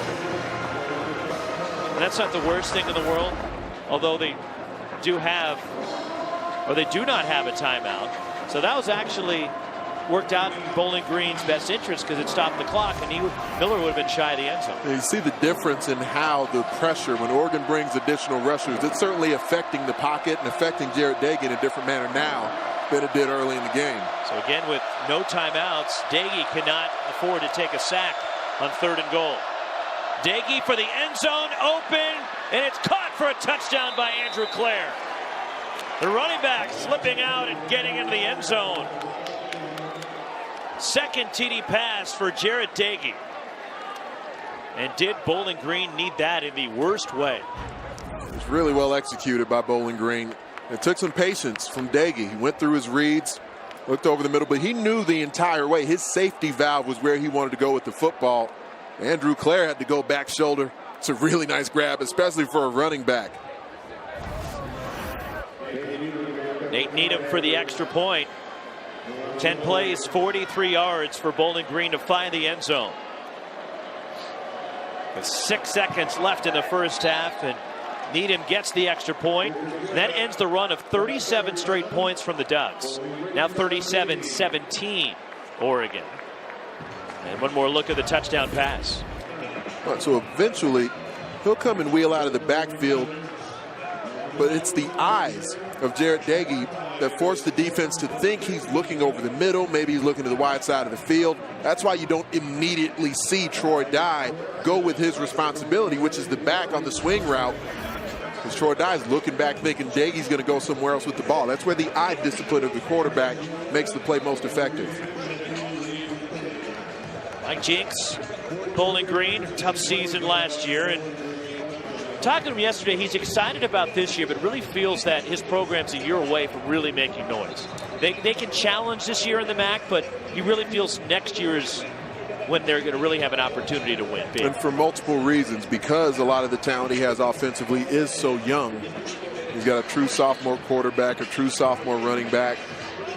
And he knows the talent he has on that side of the ball. Defensively, starting to recruit more talent on that side. But then also, this is the first year in the Carl Pelini scheme. Entire changeover defensively for Bowling Green. They were off to a good start until late in the first quarter. And there's the pooch kickoff from Needham. And it's dropped. And there's still time on the clock. Who has the football? It appears that Oregon got it back. And luckily for the Ducks, Hunter Kempmoyer jumped on the football, and Oregon has it with 3 seconds left in the half. Would have been worth just calling for a fair catch just to feel a little bit more comfortable in fielding it, as opposed to trying to field it with the knowledge that the coverage team is going to come trying to clean your clock. The Ducks, one last play here, as they punted on each of their first 2 possessions of the ball game, but scored touchdowns in each of the next 5 as Tony Brooks-James, a big run out to midfield, and it's halftime in Oregon. The 24th ranked Ducks up 37-17 after getting down 10-0 to Bowling Green here in the opener at Autzen Stadium. They found their rhythm, and Justin Herbert in the first half, 3 touchdown passes and a touchdown run. And Lewis Johnson standing by with Mario Cristobal. Let's go, go, go, go. Coach, you guys give up a touchdown late in this half, but can you talk about the way the team bounced back from being down 10-0 early? You know, started slow, had a couple opportunities to make some big plays. We did not convert on those, but then won 5 straight series and really got things going. Here at the end, and again, a special teams blunder gives them the ball in our territory. We give one up. We got to come back and play better football. All right, Justin Herbert has really been lights out in this first half. Does he continue to play deep into this game if the offense continues to roll like it has? Well, you know, as long as they keep scoring points, we got to keep scoring points as well. So we'll keep playing winning football as best we can. I got you, Coach. Thanks very much. Thank you. Roxy? All right, Lewis and Justin Herbert and the Ducks up 37-17 at the half. And a terrific first half for Herbert, even though numbers might not say it, but he was really good, and so was Oregon. Halftime in Eugene, now to the studio and the State Farm Halftime Report.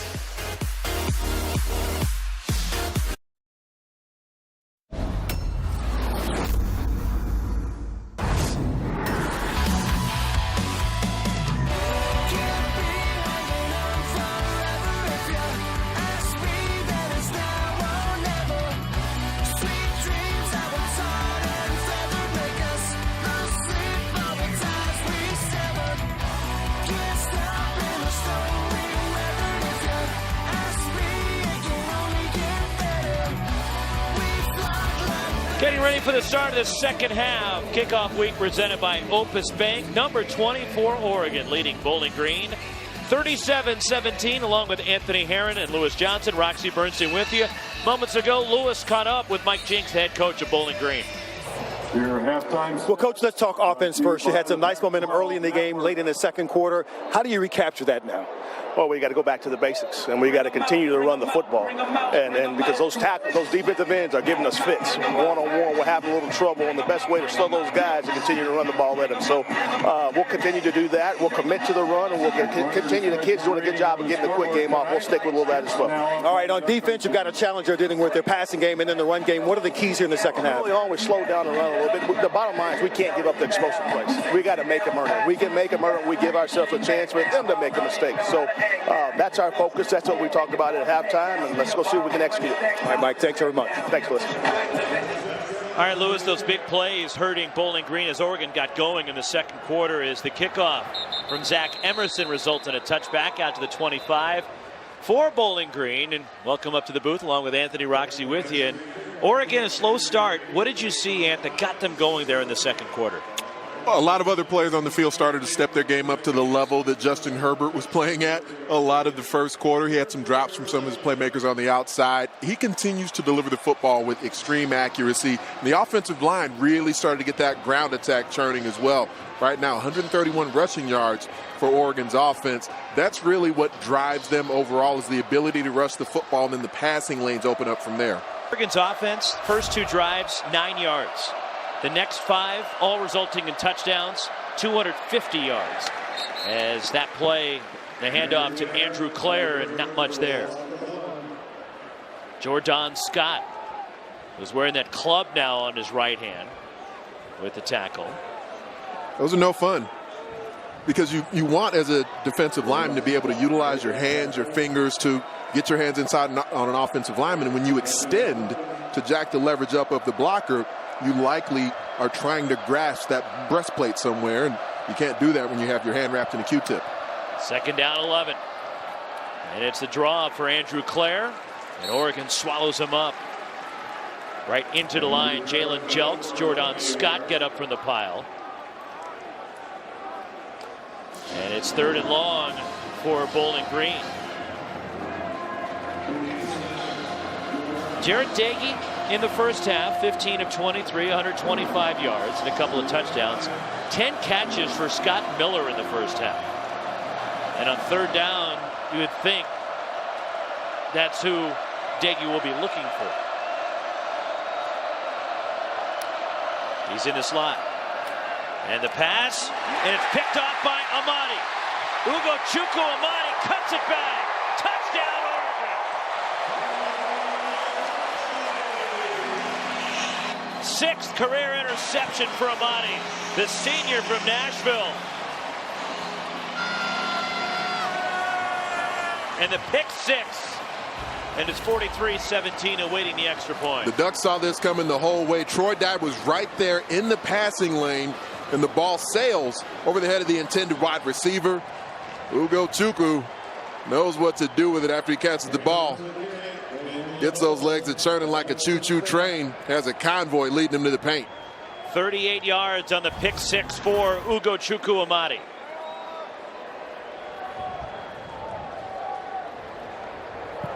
And Zach Emerson nails another one.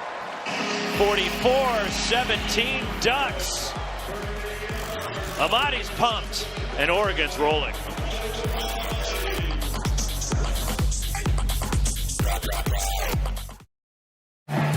Kickoff week for the Pac-12.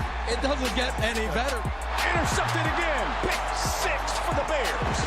Gardner Minshew is dealing. Touchdown! How did he haul that one in? Not going to get out of there. Auburn, the win over Washington by 5. Interesting opening weekend. There's still some action to go.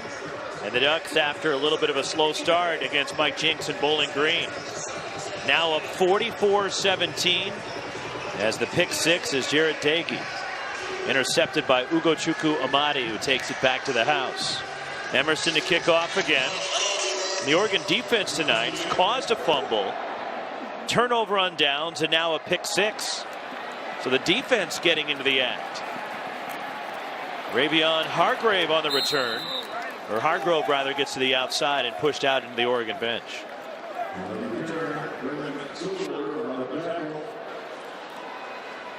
The defense for the Ducks is to take the field again here. I like the progress of the defensive front early in the game. Andrew Clare was able to move the ball on the ground. The offensive line for Bowling Green seemed to have some things going. Some slight adjustments that were made. Got the defensive line on the move a little bit situationally. That Bowling Green line couldn't just come off and target them in the same manner. Jim Leavitt's defense has turned it up. Andrew Clare brought down shy of the 30 by Jordan Scott. And Troy Dye is 3rd game for Bowling Green ever against a Pac-12 opponent. 0-2 coming into tonight. They lost to Washington back in 1986, and then the next year they played Arizona, losing to the Wildcats. They'll have a couple of more non-conference matchups with Pac-12 foes coming up. They'll play UCLA in 2022, and then Arizona State. They'll make a trek to Sun Devil Stadium in 2026. Dagey off the play action. It's complete to the outside to Quentin Morris. And Morris gets out across the 40-yard line.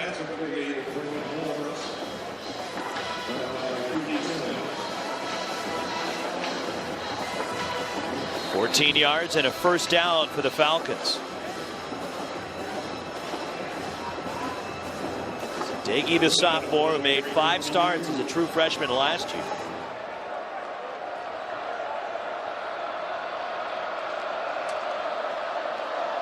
Bryson Denley with the carry. Short pickup. Jordan Scott, another tackle. He might not be able to grab people, but he can fall on them. Do that very efficiently, and even with that club on his hand, one of the things he's still been effective at is the ability to penetrate into gaps. You see last season 96 missed tackles, which was the fewest in the Pac-12. The year before that, before Jim Leavitt got here to the Oregon defense, had the second most missed tackles in the Pac-12. So many improvements for the Ducks last year defensively across the board. Again on the ground, Bryson Denley and the sophomore brought down right near midfield by Nick Pickett. The hallmark of any great defense is how many hats you get to the football. You see here in frame all the yellow jerseys that continue to pursue. Some of the drills you tend to do in practice is things you'll call tap the hat, where you want to make sure you're getting all the bodies you can into the frame when you're evaluating the film to see how your defense pursues. Denley stays in at running back. Dorian Hendricks coming in as a fullback as Daggy barking out the signals here. Play clock inside 5. Off the corner, Amadi coming, and he gets him.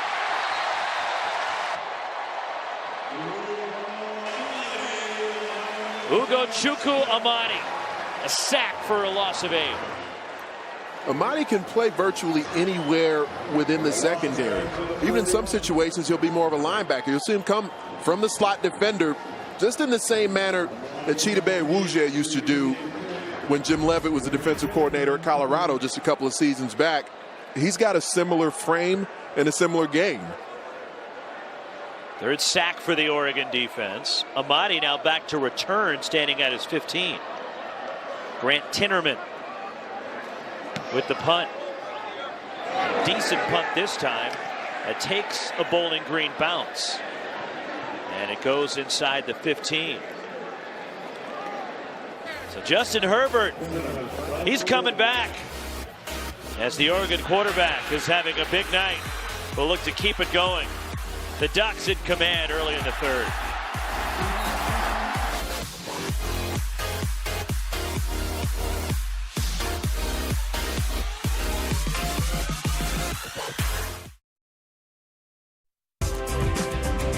The Pac-12, leading the nation with over 500 NCAA championships. The Conference of Champions, as somebody likes to say. Kickoff week presented by Opus Bank. Oregon deep in their own end. And it's the first carry for Taj Griffin. The 6th different ball carry we've seen for the Ducks, as the senior from Powder Springs, Georgia, gets out across the 15. So we've seen Tony Brooks-James, Travis Dye, C.J. Furdell, Darian Felix, Cyrus Habibi Lakio, and now Taj Griffin.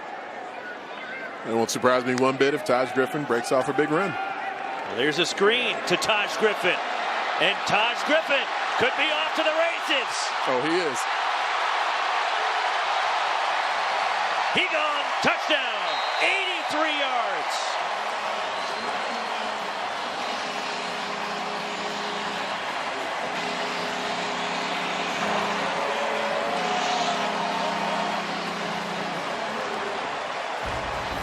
Late in the high school career, early in the collegiate career of Taj Griffin, suffered a lot of injuries.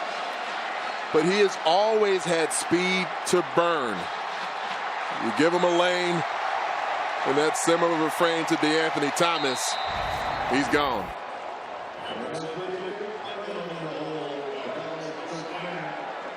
The Ducks have put up 50 in Mario Cristobal's debut. Zach Emerson on to make it 51. We're still pretty early in the third quarter. And Emerson nails it. 51-17 Ducks. 4 touchdown passes for Justin Herbert. But the speed, Taj Griffin.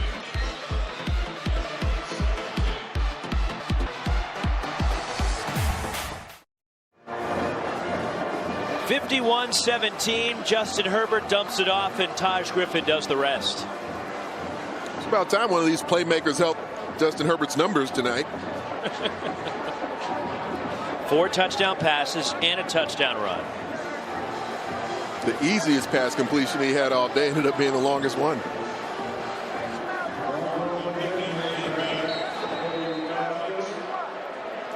(51-17) is Emerson to kick off. Herbert now with 228 yards passing. And Ravion Hargrove on the return. Looking for a lane. Brought down as he crosses the 15-yard line as we go back to the studio into Mike Yam. All right, Roxy, time for an Opus Bank studio update. Under 2 minutes to play between Cincinnati and UCLA. The finishing touches. Michael Warren, his third touchdown of the day. Chip Kelly, guys, he suffered 7 losses in 4 seasons as Oregon's head coach. Picks up loss number 1 at UCLA. Tough day for the Bruins and Chip Kelly's debut as the UCLA head coach with Lewis Johnson's Cincinnati Bearcats knocking off Chip and UCLA. And Wilton Spate being injured in the game, big deal. First down for Bowling Green. Andrew Clare brought down by Slade Matuatia. And you wonder at a certain point the decision-making process for Mike Jinks, when does he start to roll some new players in? Because, of course, today's result won't affect what they're doing in the Mid-American Conference schedule. Andrew Clare tripped up by Drayton Carlberg there, and or rather Denley on the carry that time. But next week they're hosting Maryland, and Maryland had a big win today, and it'll be a whiteout for Bowling Green next week. But Maryland Terrapins had a pseudo-neutral site game where at FedEx Field where the Redskins played, and they play, and they knocked off Texas today. It's a big game for Maryland, a very emotional day for them. And Texas is a team that's expected to do big things this year.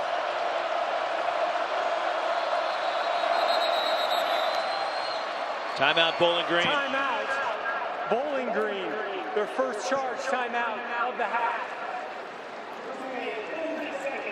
Coming up for Oregon, you and I and Lewis will be back here next week as the Ducks will take on Portland State, who has struggled at the FCS level. And then a couple of weeks, Brent Brennan will bring the San Jose State Spartans north up to the Willamette Valley from the Bay Area. And tough loss for them in their opener in a shootout against UC Davis.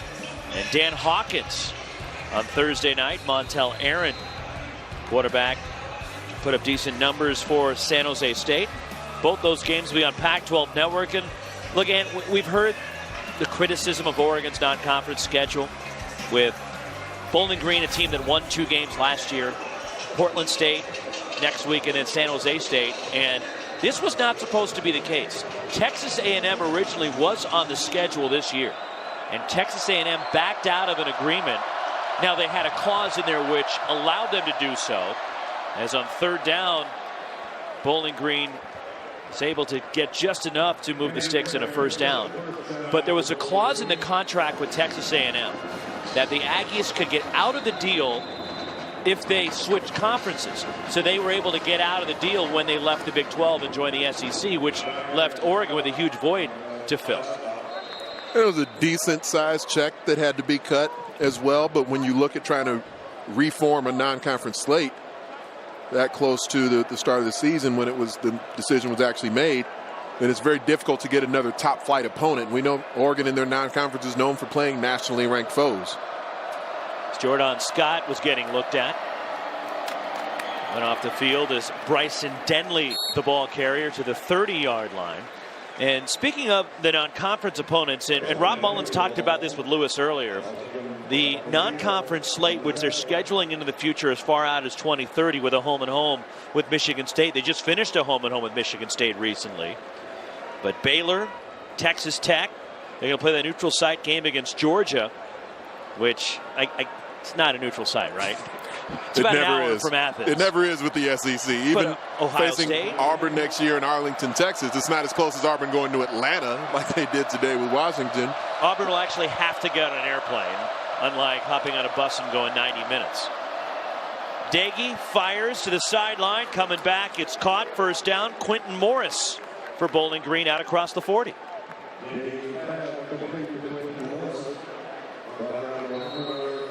But there's enough offense on this team where you look forward for Bowling Green next week when they face Maryland. It'll show on film between guys like Jared Daggy, Andrew Clare, Scott Miller, even some of the other younger skill position talent they have. Looking for Miller. It's broken up and nearly intercepted as it's dropped by Troy Dye. just seeing the all-around game. Look at the depth that Troy Dye ends up getting. I mean, unfortunately, on this particular snap, he has hands like feet, but before that moment, the coverage was stellar. He was actually ranked in the top 5 by PFF College as both a run defender and a pass defender last season. Give an assist to the umpire there, Timothy Schroeder, who kind of nudged Troy Dye. Sure, let's go with that. Or Troy Dye would have had another turnover for this defense. Second down, the inside give, and it's Andrew Clare. Last year, Clare averaged nearly 7 yards a carry, brought down by Austin Follier. And that was a single season Bowling Green record. He averaged 6.8 yards a carry last year. One point at 4 straight 100-yard games, and got up to a slow start, didn't play much early, and really hit his stride as the season progressed last year for Bowling Green. And his conditioning was part of the reason for that. A lot of times true freshman running backs come in, and it's difficult to become a real workhorse type of ball carrier. Third down, Daggy, and it's incomplete for R.B. Marlowe.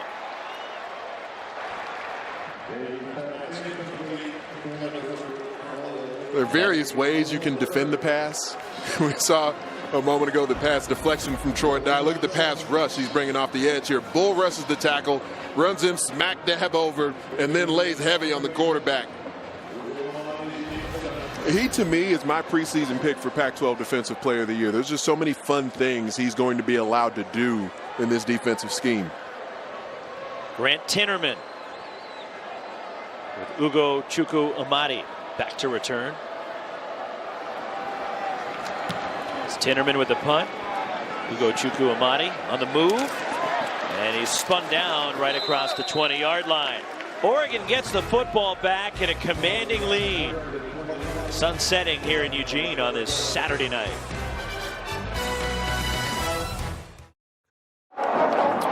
And we are back live in Eugene, and sometimes the story says it's just in your blood and it's just meant to be. Oregon quarterback Justin Herbert, not just playing, but now the face of this program. And it's like the people in his life groomed him from birth for these moments. Christmas 1998, there he is, 9-month-old Herbert in the hands of Len Casanova, the iconic head coach here at Oregon from 1951 to 66, later the athletic director, and a man revered by anyone who loves Oregon football. One of Justin's grandfathers, Rich Schwab, a wide receiver at Oregon from 1960 to 63. And then the other, Roger Herbert, there they are, both instilled the passion for Oregon football from birth, according to Holly Herbert, Justin's mom. And from the seats in Section 12 here in Autzen Stadium, that's exactly where the family has held season tickets for many years. It's where the Herbert brothers grew up watching the Ducks, and now it's Justin meeting his destiny down here on the field. Quite an amazing story, guys. Herbert on second down. All right, Lewis. Pass incomplete, trying to get it out to Kano Dillon. Actually, Herbert on the sideline now as Braxton Burmeister is taking over at quarterback, but an impressive season opener for Justin Herbert tonight. It certainly was. I mean, he's got a receiver core that had the 4th highest drop percentage in the Pac-12 last year, so he's dealt with that before and some of the drops that happened early in the game, but his demeanor allows his teammates to not be too frazzled by that. Herbert averaged 28.5 yards of completion tonight as that pass out to Dylan Mitchell for an Oregon first down. And half of his completions went for touchdowns tonight. I was struck by the story that Mario Cristobal was telling us yesterday, just about how Justin's demeanor is becoming a bit more forceful. You know, maybe not necessarily fiery, but more of a forceful guy. There was a practice during training camp this year, and for whatever reason, the offense couldn't get humming. It was a big day for the defense, and then the following evening, the players got together and called a players-only meeting. And by the time they came out of that meeting, he was struck by the fact that so many players came out of the locker room, and they just, certain comments to the coaches said that Justin Herbert was the lead voice that really got them rallied. Braxton Burmeister's pass incomplete for Johnny Johnson. And from a result standpoint, next practice they had, everyone was humming. Everyone was churning. They had a different level of energy and focus to them after they got a talking to from their quarterback. Nearly intercepted there by Clint Stevens. So Burmeister, the sophomore from La Jolla. Initially, the plan was last year to redshirt him. But with the injury to Herbert, as Burmeister incomplete out for Kano Dillon. And Oregon was forced to take the red shirt off with the struggles at quarterback in the absence of Herbert. And Burmeister tried to hold it down, but it was a lot to put on the plate of a true freshman last year. Yeah, I mean, the year before that, Justin Herbert had become the first true freshman starting quarterback at Oregon since 1983. Then the very next year, Braxton Burmeister becomes the next true freshman quarterback to start at Oregon since 2016. It's Justin Herbert. Blake Mamone will punt. Just the third punt tonight. His first since early in this football game. Marcus Milton back to return. Low line drive from Mamone, and Milton sidesteps versus field. Trying to turn the corner, and then helping him out of bounds was Brendan Schooler. Time for our 76 fueled moment, presented by 76. It was initially fueled by a clean pocket. Great pass protection from the offensive line, and watch Justin Herbert go to work. He's releasing the ball. The receiver isn't even open yet. Then Jalen Redd separates from the defense. Quarterback incomplete. Kismet with wide receiver. That's a big-time throw, and PFF College had Herbert rated as the #1 quarterback in the nation with big-time throws from a clean pocket. There are the differences with and without Justin Herbert. Averaging nearly 50 points a game in the opening month, 40 points through November. Would struggle without him in October. From the 19 for Bowling Green, Bryson Denley, the ball carrier. Isaac Slade Matuatia with the tackle.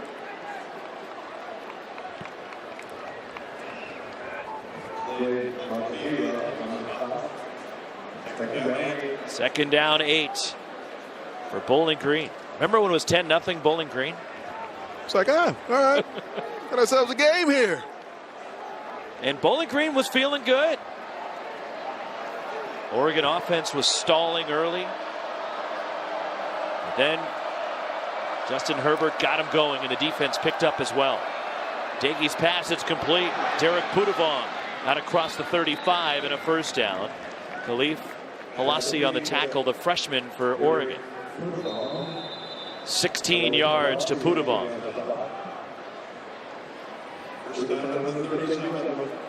Mike Jinks was telling us throughout fall camp that Pudavong was probably the most improved player, definitely the most improved receiver that Bowling Green had. And he likes the way he's been coming on. It could be a nice compliment. Scott Miller's had a big night receiving for Bowling Green with 10 catches. From the 37, Jared Daigie on first down. Looking for the deep ball down the sideline and in stride. Scott Miller, touchdown Bowling Green. Second touchdown catch for Miller. This one a 63-yarder. On that particular play, they did bring an additional rusher. Blitz didn't get home in time. Let's watch Miller. It's a nice crossing route, just a scissors concept. Stair steps. Steve Stevens. And he shows the Jets to take it all the way. That's what Bowling Green prefers to do. They'll work lateral snap after snap and then look for opportunities like this to attempt a strike play. Quick strike for the Falcons, going 81 yards in a minute 26. Nate Needham for the extra point. And Needham makes it 51-24 Oregon.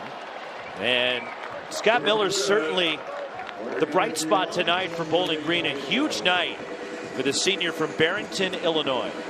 And he's the leader of the receiver corps, not just in his productivity, but in his attitude, verbally.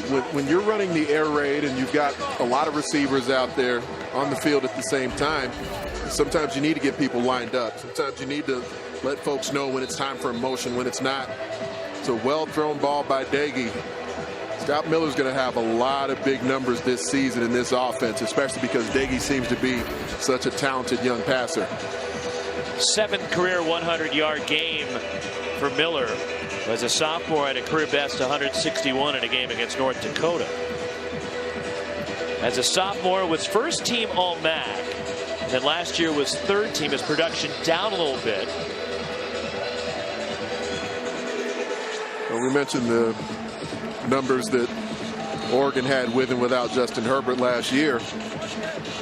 He's got the helmet back on. He does. He's hiding those luscious locks of hair he's grown throughout the offseason. It was Jared Nagy from Bowling Green. They averaged 35 points a game in the final month of the season once he got back into the lineup. Their touchdown pass for Nagy tonight is Needham with the kickoff. And they try the short kick, the pooch, and coming up on the move and then getting leveled but hanging on. For Oregon was Hunter Kampmoyer, backup tight end, as we send it to Mike Yam in the studio for an update. All right, Roxy, got a pretty quick score down to the desert. It's a Gatorade studio update. Opening drive for ASU. Manny Wilkins, N'Keal Harry making the argument he's the best wide receiver in the country. 58-yard touchdown, turning on the afterburners. 2 grabs, 79 yards already in the game. Sun Devils up 7-zip.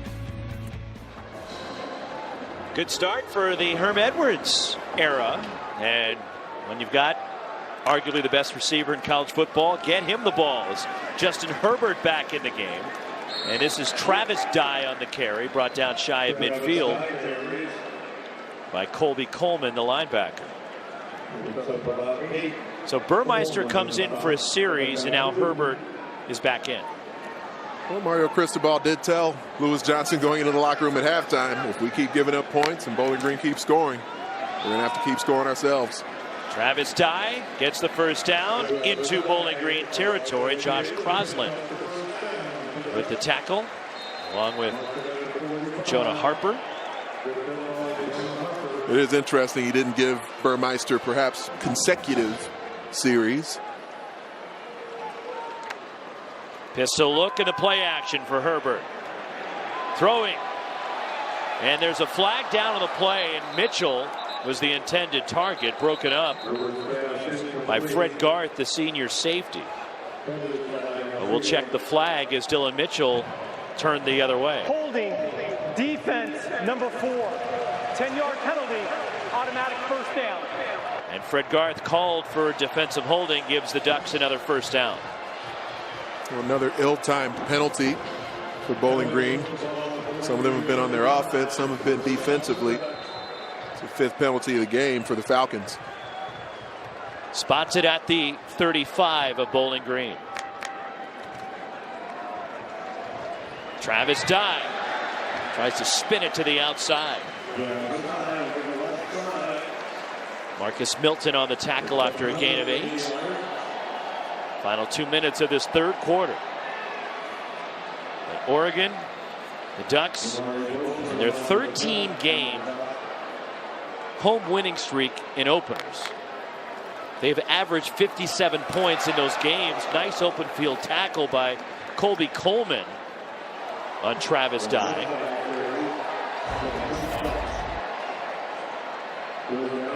Ends up triggering into the backfield. Just a great form tackle. Nice wrap up. 3rd and short. One more time for Dye. This time it results in a first down. Josh Crosland, another tackle for Bowling Green. But there's the record in their last home non-conference games back to 2004. And there's Penei Sewell at left tackle. That's the true freshman. We referenced him earlier as one of the top recruits in the nation. Loss of 1 this time for Dye. Brandon Harris on the tackle. And there were a lot of evaluators who thought maybe Penei Sewell would end up moving because of his size and his girth, moving from tackle, which he played in high school, and bumping inside to guard. And Mario Cristobal told us, maybe it crossed our mind because of what some other folks said, but I viewed him, Mario Cristobal, as a tackle pretty much the whole way. Play action for Herbert. And it's Jacob Breland with a catch, and he's pushed out of bounds inside the 20. And he's got a lot of experience on that offensive line to lean on. When you look at, okay, Shane Lemieux's on his right as the left guard. He's started all 26 games now of his Oregon career, the junior. Jake Hansen has started all 26 games of his career, the junior center. Dallas Warmack, the new right guard, a grad transfer from Alabama, who has 2 years to play here at Oregon. And then Calvin Throckmorton, who's at right tackle, who's probably the most versatile lineman. But like Lemieux and Hansen, he started all 26 games of his Oregon career as Red drops a touchdown.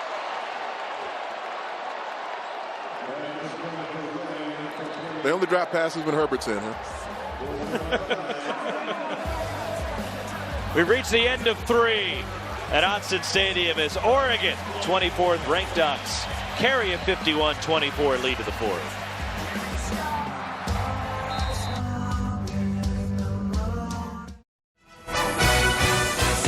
Kickoff week is presented by Opus Bank, the official bank of the Pac-12 Conference. 76, we're on the driver's side. And by Ice Cold Dr. Pepper, the official drink of Fansville. Beautiful Saturday evening with the Willamette Valley. 51-24, number 24 Oregon leads Bowling Green. Look at that sunset. Just spectacular. Gorgeous up here in Eugene as we start the 4th, and the Oregon offense on the move. They've lit up the scoreboard and looking for more. 4th down for Justin Herbert. Over the middle, and it's intercepted. Well read by Marcus Milton. 6th career interception, 3 last year for the senior from Pickerington, Ohio. Well, it was great coverage by Milton. He engages with the receiver, and then there's just no in-cut from Jalen Red off the route. He basically runs directly into Milton and then doesn't come inside. Herbert's expecting him to run a post, and he doesn't get his eyes whipped around to the ball at all. That's just another unfocused moment from a wide receiver from a pass off the hands of Justin Herbert. So Milton, who's wearing number 8, which is normally worn by David Konowalski, who was a valuable member as senior on this defensive line, who was injured in camp. And in all likelihood, lost for the season for Bowling Green. There is the possibility of him trying to get another year as another catch for Scott Miller, who's out near the 20. 12th catch for Miller in this game. But Marcus Milton now sporting the number 8.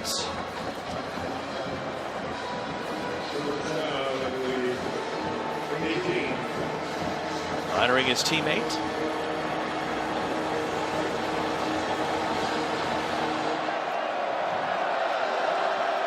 Twelve catches, 161 yards for Scott Miller, which is tied at career best in receiving yards. Is Deggy incomplete, trying to get it to Quentin Morris. There's certainly going to be enough on this film for Mario Cristobal and his staff to coach from as you look towards next week.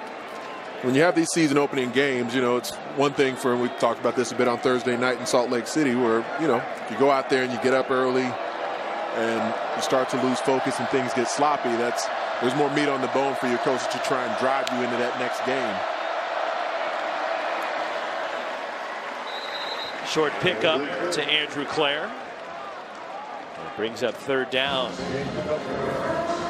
So in theory, you prefer every game was perfect, but it does tend to allow you to keep the attention of your players more consistently if it's obvious that they've made mistakes.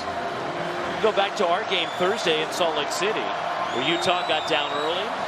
Turnovers were a problem for Kyle Whittingham's team. Yes, they won 41-10, and their defense was dominant, holding Weber State to less than 70 yards of total offense, but he had enough in the film, which you're talking about, to get his team's attention. It certainly does. And they'll play against a MAC team on the road. They'll play Northern Illinois next week. As there was a timeout taken before the snap. Timeout. Bowling Green, their 2nd timeout of the half. This will be a 30-second timeout. Timeout for the Falcons.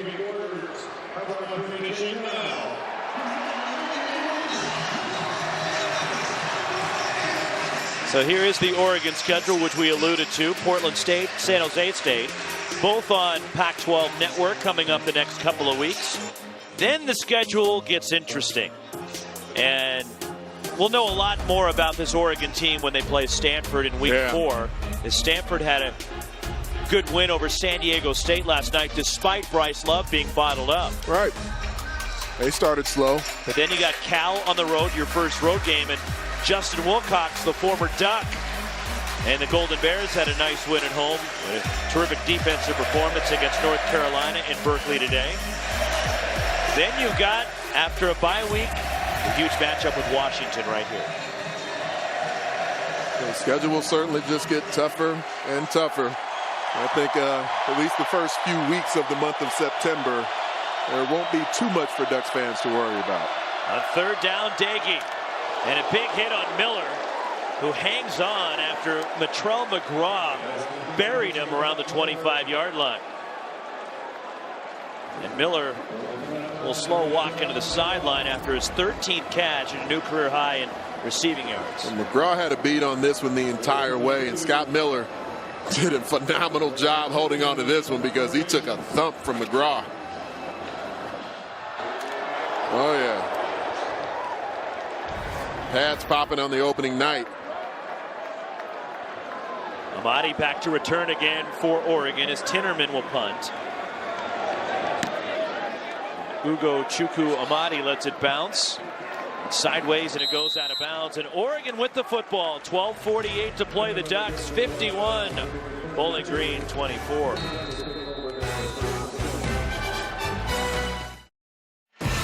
Time now for our CDW well-orchestrated play. This one involved a number of different Ducks executing at a high level. Taj Griffin going to get the ball from Justin Herbert. Look at the offensive lineman. Hanson, Warmack taking people out in space.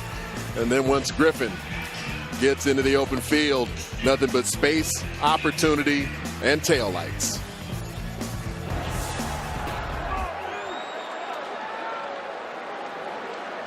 Justin Herbert in the Oregon offense.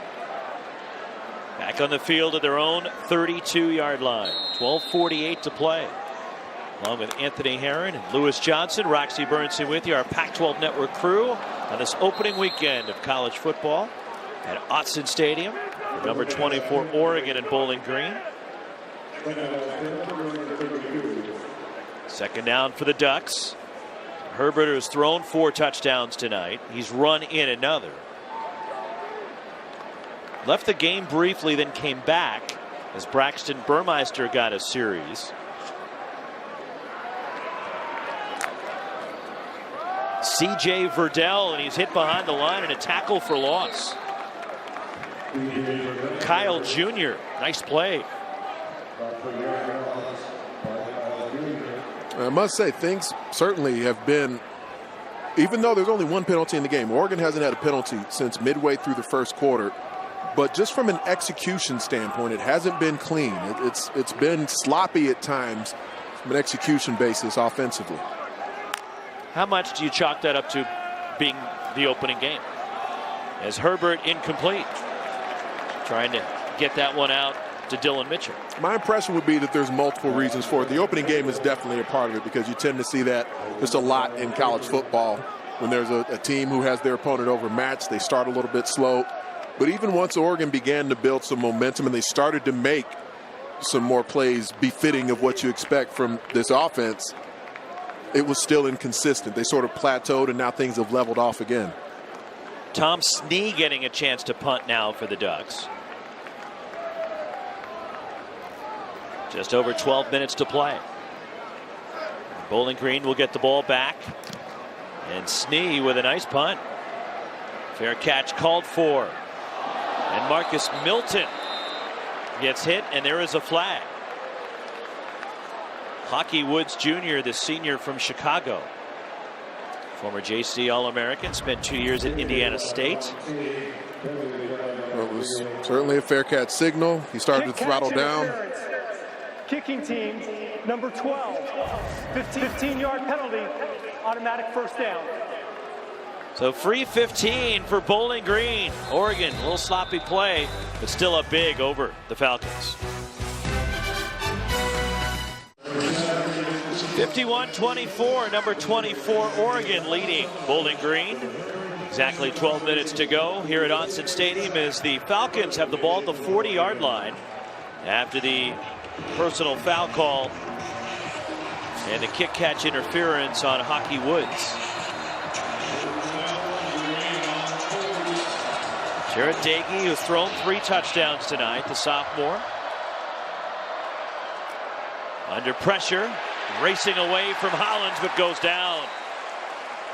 Dagey did get rid of it, but again, there's Justin Hollins creating havoc in the backfield. I mean, nobody likes a bully, but you're still out here playing football. Their starters are on the field. Your starters are on the field. You have them in a scenario where you know they're going to continue to throw the football. That's just their offensive philosophy for the most part anyway. So moments like that from Justin Hollins, Jalen Jelks, you need to continue to impose your will and close the door on this opponent. Second down 10. Andrew Clare. Some shifty maneuvering to the outside. And Clare, a nice run, gets shoved out of bounds in Oregon territory as there is an injured Oregon player that's down on the play. And that's Jalen Jelks, who is slow to get up, is up and walking off the field. 17 yards for Clare. It's a nice cutback. The vision's there. This is a really talented running back. I agree with Mike Jenks. He described him as a Power 5 talent. He was right. And Jenks thinks he's a guy that will play on Sundays when his playing career is done at Bowling Green. He certainly got the skill for it. Dagey over the middle looking for Miller. It's incomplete. There is Jalen Jelks, who did walk off the field, is getting intended to.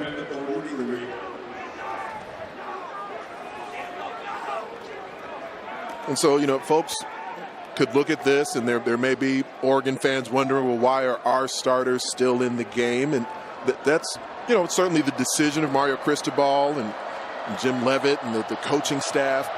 But the starters for Oregon could have put this to bed more so than they have. So it's certainly on the players as well.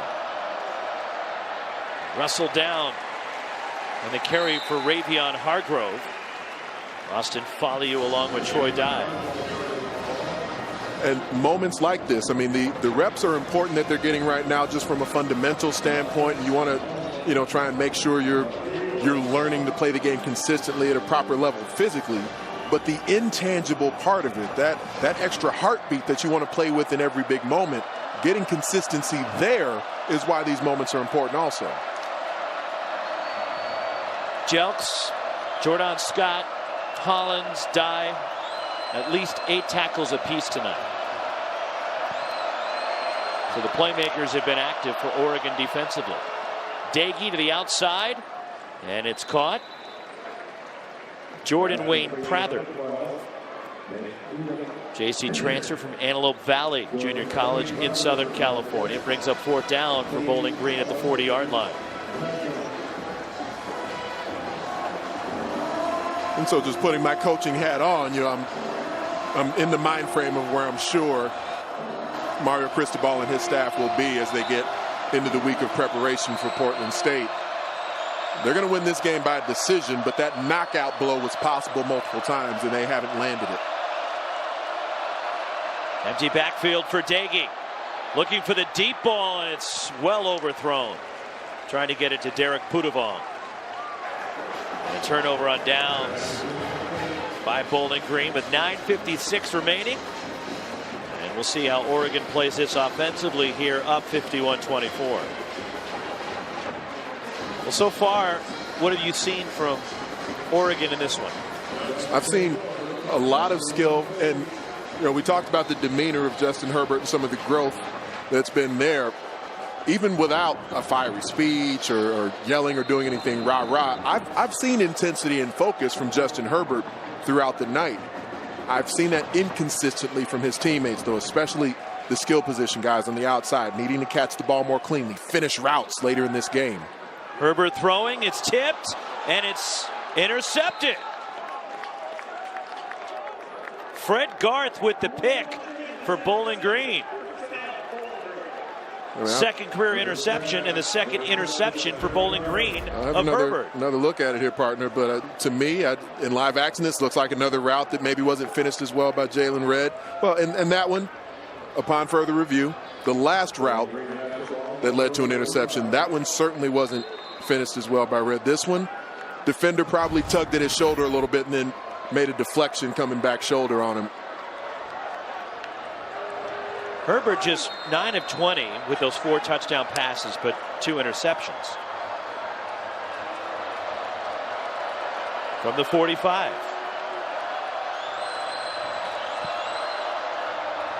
Andrew Clare. And not much running room. Drayton Carlberg closing in, along with Kaulana Apelu. But you know what it was like in this stadium? You know, regardless of who the opponent was, once the Ducks got rolling, once that tempo had that Autobahn pace to it and they were putting points on the board, they had a way of stepping on people's necks where the starters had no reason at all to still be on the field at this point. And so those are the types of lessons that you're going to want your players to learn from a night like tonight. Jared Dagey under pressure and just throws it away, and it's intercepted. He tried to throw it away. And what a play on the sideline by Troy Dye. Dagey thought he had enough on it just to chuck it into the sideline, but Troy Dye said, no, I got this. The redemption song of Troy Dye. Hands like feet earlier this half. Hands like Swan here. And he dragged that second foot just in case. Watch him work. Extends away from the body. Nice soft mitts. High points it a bit. Soft little toe tap. Oregon gets the football right back. Felix. First down Ducks inside the 40. Clint Stevens brought down Darian Felix. Here's the play differential, and you don't normally see this. Right.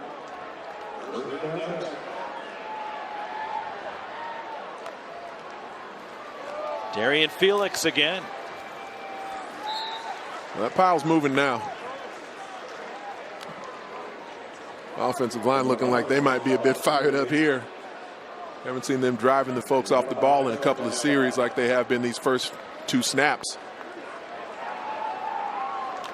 Inside the 35. One more time, Darian Felix breaking a couple of tackles. And the pursuit, Clint Stevens. Finally brought him down with help from Jonah Harper.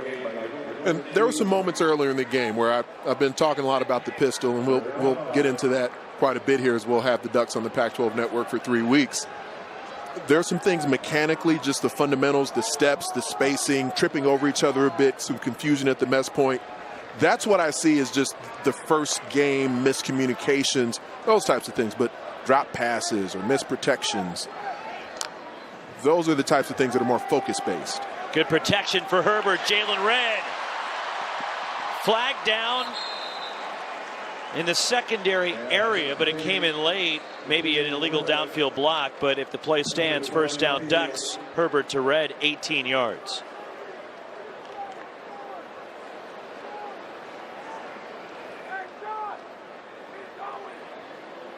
Pass interference, offense, number 27, 15-yard penalty, replay, 3rd down.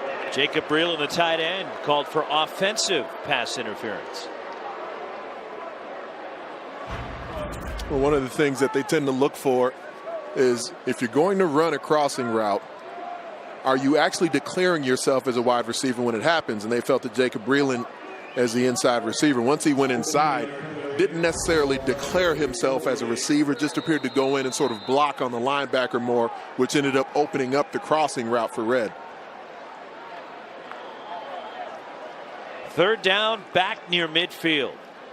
3rd and 20 for Justin Herbert. Keeps his eyes downfield. He's got a man in the end zone. Touchdown, Oregon, Jalen Redd. got behind the defense.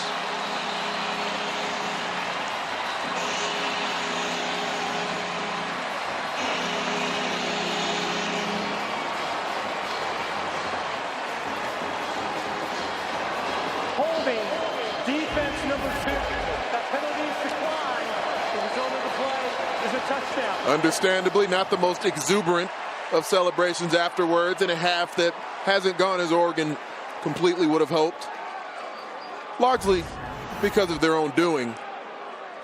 But when they do it well, when they execute at a high level, these plays are a thing of beauty. 48 yards on the touchdown pass to Red. The second time Herbert and Red have hooked up on a score. And that's 5 touchdown passes for Justin Herbert tonight.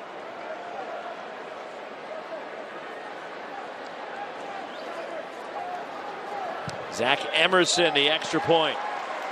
10 completions for Herbert tonight.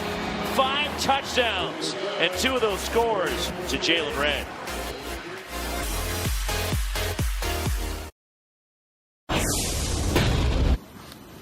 I know what you're thinking. You're thinking, did Coach Feld bring anything other than a purple and a black band to do guns? The 45-day challenge on the island of Hawaii? The answer is no. No, I didn't. But did you hike an hour and a half across the ridge of a canyon to get to this rock in the middle of nowhere to do curls? I don't think so. You're sitting at home watching this video on your phone. You haven't done anything. Have you done the 45-day challenge today? Have you got 100 buys? Have you got 100 tries? Have you filled the sleeves? I didn't think so. So before you say anything about my form or about where I am or about the band I'm using, get out there and get 100 buys and 100 tries and get ready for the 2018 campaign. The always colorful Aaron Feld, the strength and conditioning coordinator for Oregon football. Woo! On the kickoff, here comes Ravion Hargrove. And a big hit in special teams. There is Aaron Feld, who came to the University of Oregon from the University of Georgia, where he was assistant director of strength and conditioning for Georgia football the last few seasons. And he first crossed paths with Mario Cristobal back when he was an assistant at Alabama when Mario Cristobal was coaching the offensive line there. And they've brought some of those same fourth quarter mentality tenets to the strength and conditioning program here at Oregon. The way they drive the players. Flex Friday becoming a big social media sensation here out of Eugene.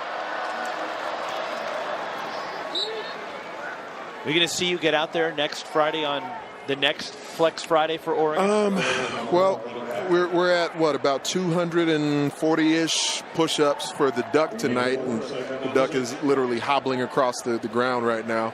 I don't know. I don't know if I got 240 in me, but I may have a little Flex Friday available. Anthony, if you go, I'll go. But if you don't go, I'm not going. Well, if you guys go, I'll watch. How's that for a commitment?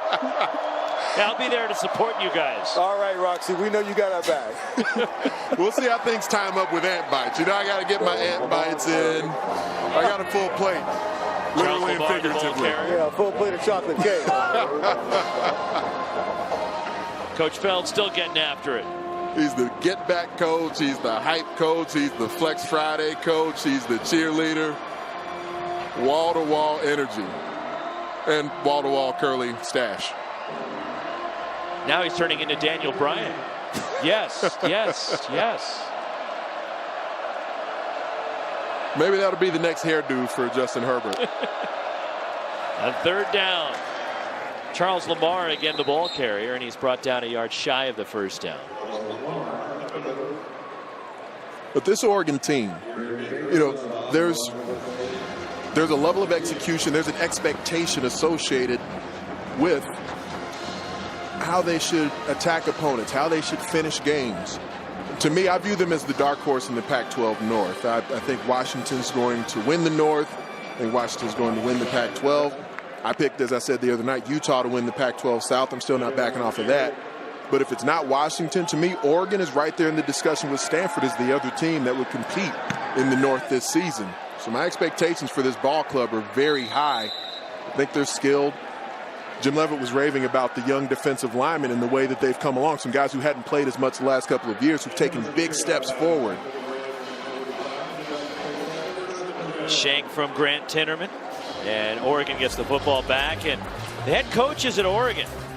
You know, Rich Brooks and Mike Bellotti combined from 1977 through 2008 as the head coaches. Then the Chip Kelly era. But since Chip, Mark Helfrich for 4 years, Willie Taggart for 1, leaving for Florida State. And now Mario Cristobal takes over. So a program that had so much stability with Rich Brooks and then with Mike Bellotti. And the last 10 years has been quite different for the Oregon football staff. And it's really intriguing when you think about the reasons why, because, of course, Chip Kelly helped bring the program to national acclaim and to higher heights than folks had seen Oregon get to in a while. And so the expectation, that new bar has been set and maintained by the administration around here, which was a big part of the reason they moved on from Mark Helfrich, who's now the offensive coordinator with the Chicago Bears. Braxton Burmeister re-enters at quarterback, and Darian Felix the ball carrier. And here's the last 8 seasons. Mark Helfrich and the Ducks playing for the national championship in 2014. And the disappointment of a couple of years ago, missing out on a bowl, and the only non-bowl season since 2004, and then last year losing in the Las Vegas Bowl to Boise State.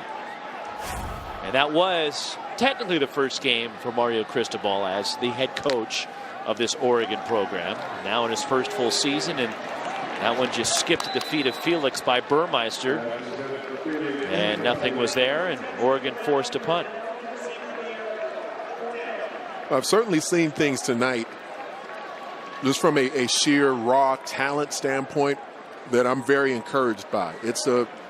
And this was something they started to build as Mario Cristobal. You know, he was the co-offensive coordinator last year and worked directly with the offensive line.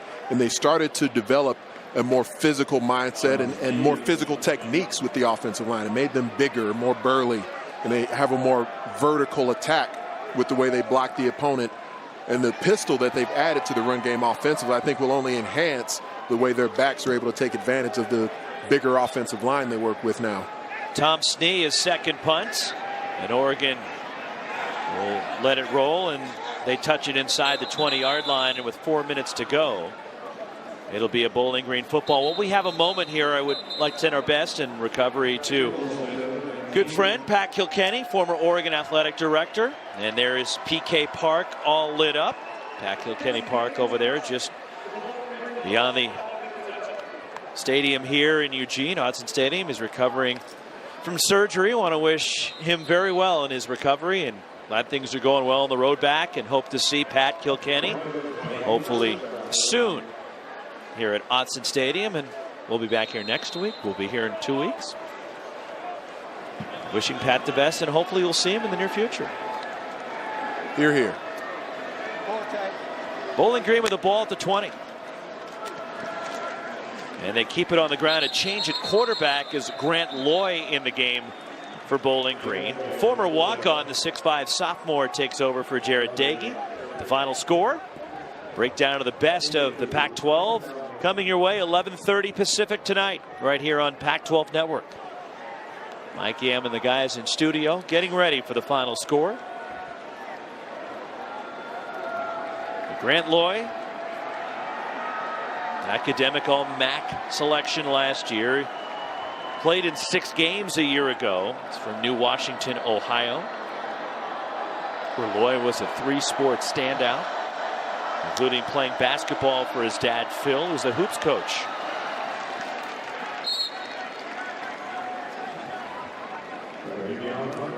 Ravion Hargrove, the ball carrier. You were mentioning the final score. It's been a big week for Yammer.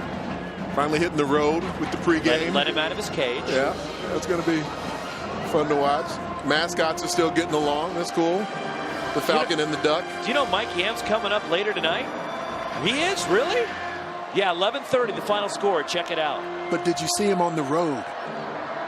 They let him leave the Bay Area. No, they didn't. And Nigel did too. Yes, Nigel Burton was there also.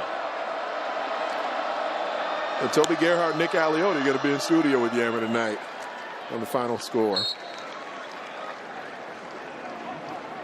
Hargrove, another carry, and certainly Nick Aliotti, one of the guys that was synonymous with Oregon football during that Rich Brooks, Mike Bellotti era where there was so much stability, not just with the head coaches, but the staff.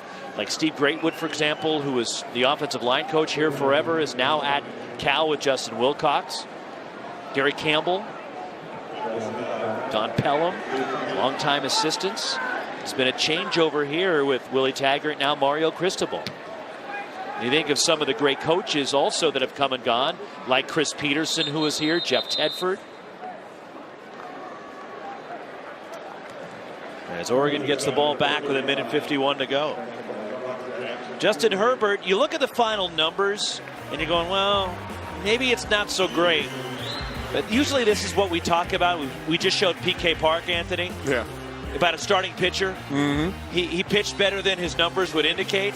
Well, yes, Herbert did throw 5 touchdowns, but he pitched, or he threw the football better than his numbers would indicate. Completely agreed. There was a feeling to me similar to, remember last year we had USC's opening game when they faced Western Michigan, and Sam Darnold had his receivers out there with a lot of drops, but you could tell Darnold was playing at a really high level, and just some of the inexperienced players, the skill guys on the outside, were working to come towards Sam Darnold's level of execution. And that's what tonight feels like me a bit, because Justin Herbert really threw the ball well. I mean, you know, not 100% of the time, but he's human. But I saw some stellar passing from Justin Herbert, not just throwing the football, but, you know, threading it in there with some touch, with some varying in his velocity and trajectory. His skill guys, they're very skilled. They're very talented. Like I mentioned, last season there were a number of drops as well. There's a focus to this outfit that you think if they enhance that a bit, and they're going to have a couple of weeks to continue to work on those things against opponents who can't necessarily match up with this squad physically before they really get into the meat of their Pac-12 schedule. It's going to be a dangerous team if they put it all together. C.J. Verdell with the carry. And we're inside the final minute, so Oregon putting the finishing touches on their 7th consecutive season opening win. It'll make it 14-game winning streak now in home openers for the Ducks. 58 points, just slightly over the average during that span.